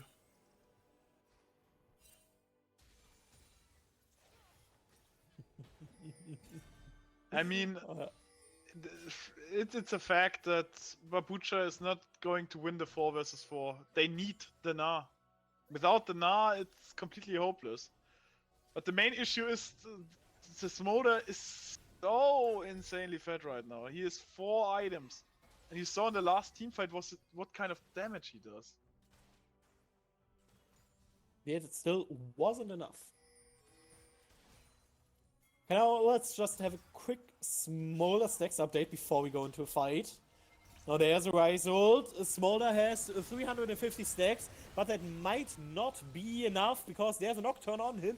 He actually did survive because he has a lot of tank steps. And they lost 2 members of Rise the team. died as well through his Rod of Ages, through his Seraphs, and now Lilia wants to keep chasing, gets a probably as well, gets slowed, but it's still Lilia. She is going, she is bowling, and she has a lot of burn.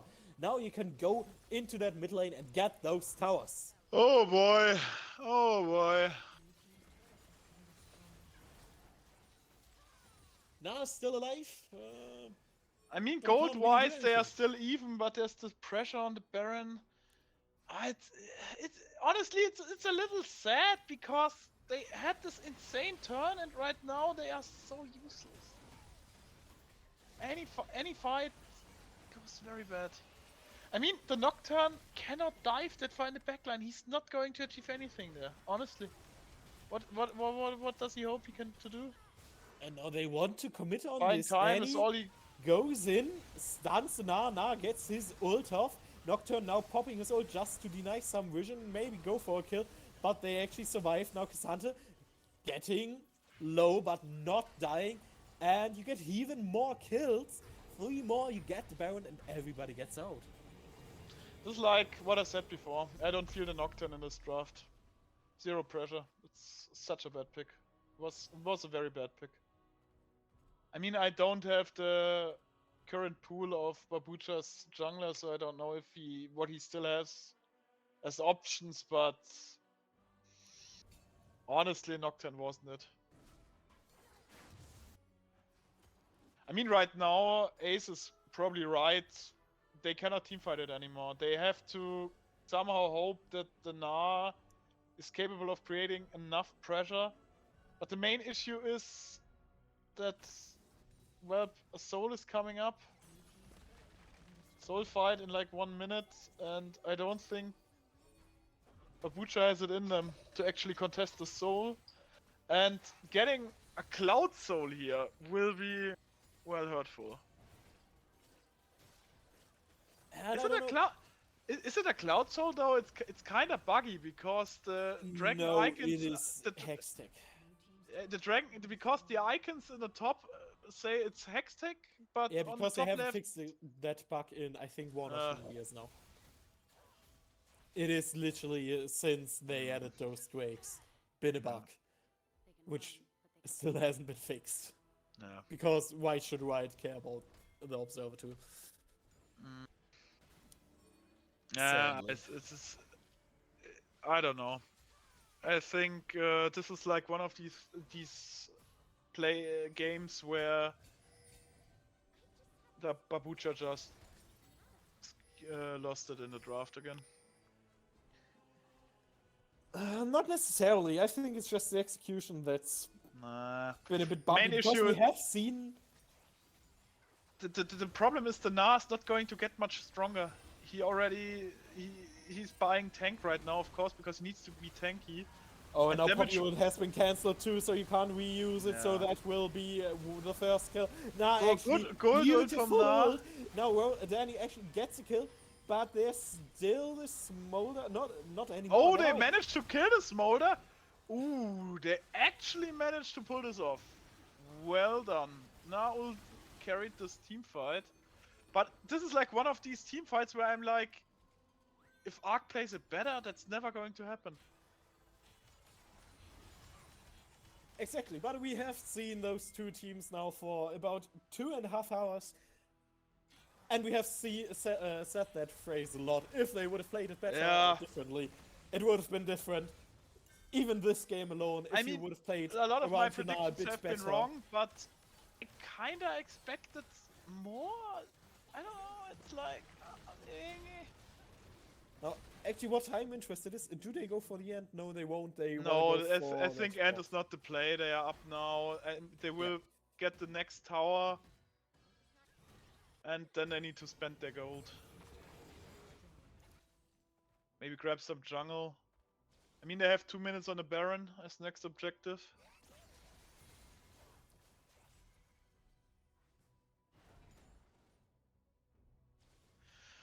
Rice finished the Frozen Heart. Oh, that's juicy. And how he finally won't Okay. receive a lot of damage. Misclick from the Rice. Well, 71 seconds, no engage. Thank God there aren't any objectives for 71 seconds. I guess. Nocturne has Frozen Heart now too. This is like... Again, I don't feel a Frozen Heart here as a defensive measure. It's like... Smolder doesn't need the attack speed. To be fair, for Rice, it's okay because the mana gives For him a lot Rice, of yes. value. For Rice, it's like... It's But like for the haste Nocturne, is good. exactly. It's I like, don't feel it. who's don't gonna feel it. auto-attack you? Gisante? Nautilus? I don't know, no one. It's like Smolder can, like I said, Smolder can auto attack. That's not the issue. He just normally won't do it.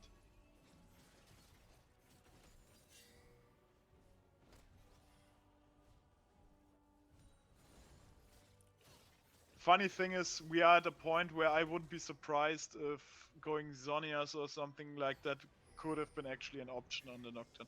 No, No, Noki, Pop the no. Nocturne ult? No, don't do it. I think he expected that Nautilus hook to land and just preemptively ulted to deter any further follow-up if that hook would have landed. I mean, for the next fight, good thing is Rice has a Seeker's Arm Guard, we have a Zonias on the Kaiser. And he's thanks to the Hex Plate and being level 16, his ultimate doesn't have a lot of cooldown left. You can see the circle, it's charging up so fast. It's almost ready again. But now, Nautilus lands a hook, but no follow-up yet. And the next team fight will decide it. Whoever wins the next team fight wins the game. Yeah, the lovely Most likely, 40 it minutes depends. in. 40 minutes of pure cinema and desperation. Something like that. Yeah. Let's have another look at Smolder, because I just saw like 5 explosions. 420. I know my timings. 420 blaze it. I mean, the Smolder is full set now and has a goddamn Guardian Angel. Okay, now you're just beginning the Baron. Poppy charging hold. Just popped by the Annie. Now Nocturne goes in. Oh, actually and he gets steals the this Baron? steal. Well done. Now you just have to leave so Oh, you can no. defend. But you want to go for the Annie. You get the Annie kill. And now just try to get out. Rise ult to get out. Actually, we're doing well done. Now Na is getting a sleep. Probably gets popped by everybody chasing him. Still trying to get away. Try to slow, but the slows won't matter against Rylai's, Lilia, and the Smolder. You have 2 people to defend, you have the Baron. Yeah, and now they can grab, should be able to grab the soul. Now they are retreating.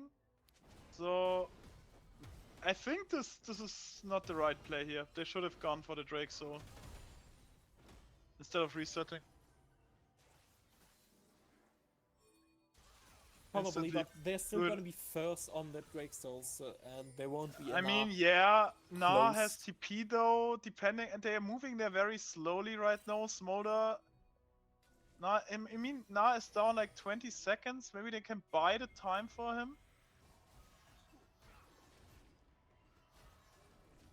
You know, Annie already TP'd is there, but I don't Yeah, think that's that okay. that Drake will melt before Na can even TP or finish his TP. This Drake is done. Nocturne has his ult, but no vision on the Drake. Now you have vision. He ults, he has the smite, he actually gets pulled over, but couldn't smite in time and just dies. That is Drake's soul for Ark Moon. But honestly, trying to steal it here is most likely worth it, because if he could have somehow pulled it off, this would have been a very good turning point again. Could have Exactly, and used. you still have Baron on 2 of your members, so you can defend quite well. You have a Ryze that just obliterates waves. You have the Kaiser who kinda can wave clear, Oh, but Lilia God. just going in, flash, Q, ultimate on Miku and on the Ryze. Ryze This just is game. died already, This is the game. Poppy is dead, and this will probably be game. Miku goes in, tries to nail somebody, but just couldn't hit the wall. He goes down, and now there's only Kaiser and 2 towers left. You don't have a wave right now, GG. but it is close. And with that, you only have 2 towers left. The Kaiser got hit by the Lilia, gets obliterated. Nocturne going in, one last ultimate for this game now. Ark Moon wants this kill desperately. One more, 32 to 20 kills in 42 minutes. Yeah, And we it have was a winner. it was a little shaky, but deserved win from ARK in this case. Ark Moon go 3-1 now, and BABUCHA have their first loss. Looks like they pulled it off. Well done from ARK. I cannot say more. I mean, it's already late. Are we going to host Shipex for 5 minutes? Let's do it. Come on, Shipex. We expect you. Your time to shine on the We stream. want to talk about that CBA you just mentioned.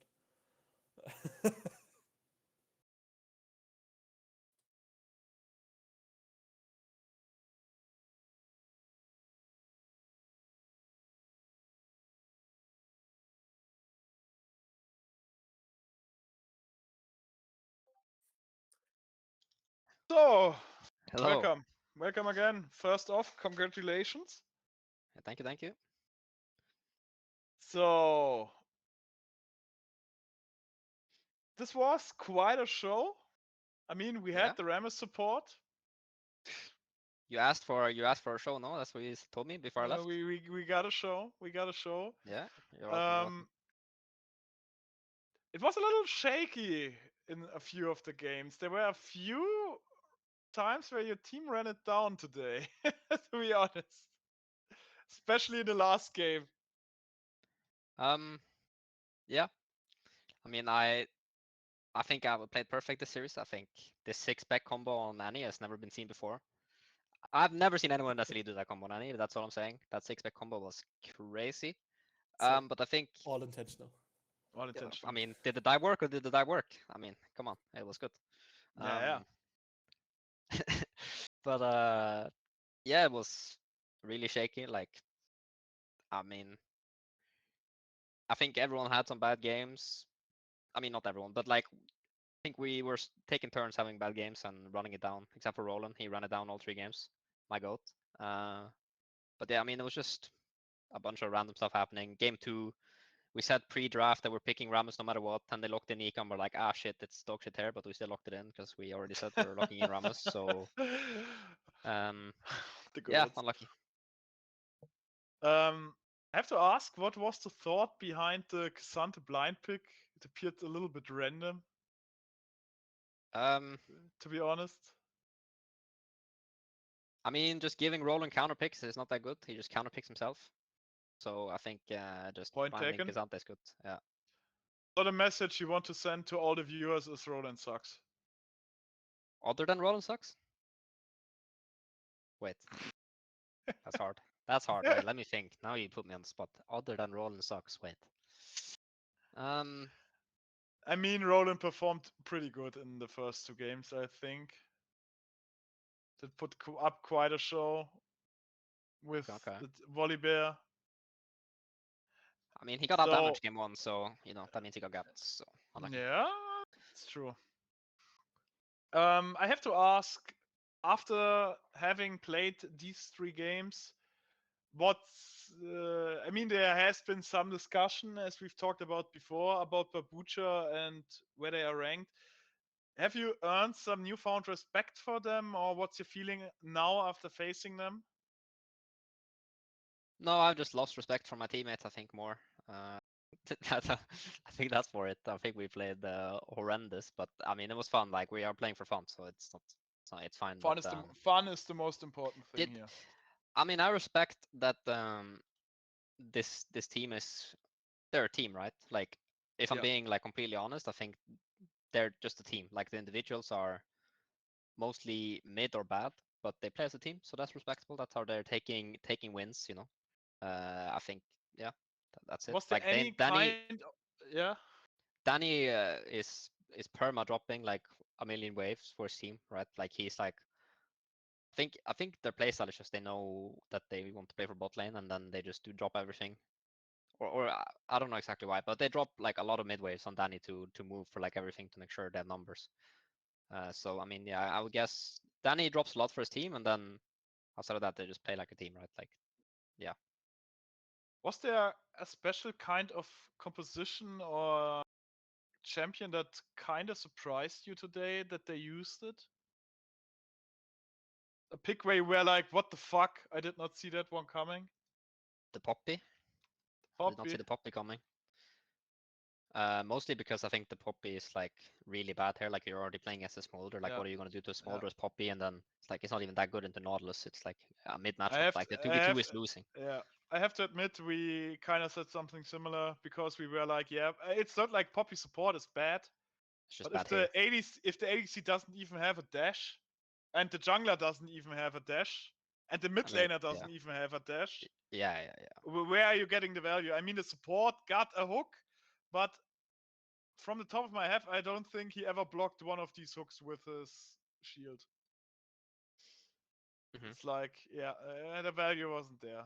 I can agree here. Yeah. Is there something you wished in particular that you could have done better? I mean, you mentioned like, yeah, you did some mistakes. Was there like an intrinsic problem why these mistakes happened in your opinion? I mean, my mistakes are mostly mechanical. I mean, not knowing how my champion works. So I'm pretty happy what I'm playing. Like I'm winning most of my matchups. Mm? I'm usually having more impact on the map as well as enemy mid in most of these games. I mean, I Yeah. cannot expect to play the champion mechanically well. I can. I think I'm performing as close to as good as I can with the amount of practice I've actually had and actually the effort I put in. So I think, in that sense, I'm happy with how I'm playing, honestly. Was there some kind of uh I mean, what was the feeling in the team when you dropped the second game? Because yeah, it can always happen. It happens to the best. Everyone knows that. But it was like, okay, now we need to log in. Or what was the feeling after losing the second one? I mean, the feeling was that we just gave them a game for fun because we picked Ramos. I mean, we still could have won that game, obviously, but that's not because, well, like that's because they threw a bit and we could have actually won if we were a bit more clean from there and didn't do as much random shit. But I mean, it's hard to win from that draft with the way we picked, right? Like, yeah, the Ramos is just not a useful champion in that spot at all. So we're just playing 4v5. And I don't think Stida actually play that bad on Ramos. It's just a horrible pick in that scenario. Yeah, the Ramos main and me would tend to agree. Is there like plans in the team to gather some money that your support can finally buy a decent skin for Ramos and not this depixel kind of shit that he played today? I mean, Stinna is like he is like him, both in game and outside the game. He's like a legit millionaire. He's handsome, and he's goated at the game. So no, he does not need it. He just has aura with without skins. So if he has the money, Yeah. why does he use the most shit one? Because it's aura. Like he is, you wouldn't get it. It's aura. He is like the goat. He's a billionaire. Have you seen his car? He drives a sick car. Like he's just him. Very attractive guy. Why doesn't he drive a tank though? He's not. They don't allow him because of some priors to actually own any weapons. Ooh, It has that's to an do with issue. this criminal past. So Mm. that's the main reason. That makes sense. That makes Yeah. sense. I mean, and by that it makes more sense that you put him on support because you don't want him to fall back into old habits. Yeah, we don't give him jacks, let's say. Yeah. Okay. We have had this discussion before, so apparently Stinner is on. So apparently your support is on the list, I guess. Especially if I'm playing Andy, bro. He's not getting jacks. I'm Oh scared. boy. Oh boy. Last question, because Grelis screams for at least 3 hours of sleep, I'm afraid. Was there any kind of pick that you personally hoped that you would get that you were not able to play today because of bans or because they contested the pick? Yeah, there's a few picks. Let me see actually. Ari, Anivia, Cassiopeia, what else? Karma. I mean, there are just so many champions I want to play. Swain, holy, I want to play a Swain game. That would bang. And Cyan mid, that goes hard. Veigar. I don't know. There's a lot of fun champions mid. That's the good thing about mid. There's just a bunch of fun champions you can play. I mean, I'm happy I got to play the Seraph. I think it was actually a good angle. If my team was not running me down, I could actually do some work. But it's fun to play Seraph. So one last question. Okay, this is really the last question. Is there anything you are taking away from this game going forward in this SLE split? A few things. No Ramos. Mute Roland. And yeah, that's it. Very good. So thank you for being this open and honest with me and having this interview. Again, congratulations on your win. Thank you. And we'll read you in chat soon enough. You will. I will. Have a nice day, a nice evening, sleep well, and I think we are out. Flo, last words? I'm just happy to be done for today. It was fun. It was quite a ride. And I was just happy to be here and I enjoyed myself. I hope you enjoyed yourself too. And kinda and kinda hope all the viewers had a lovely stream today. I am reading chat, Roland, by the way. I have answered some of the things. Just saying. Yeah, we just ignore him too. Don't worry. Don't worry. Yeah. So yeah, that's all I want to say. Thanks for having me and goodbye. And we'll see when the next cast is coming.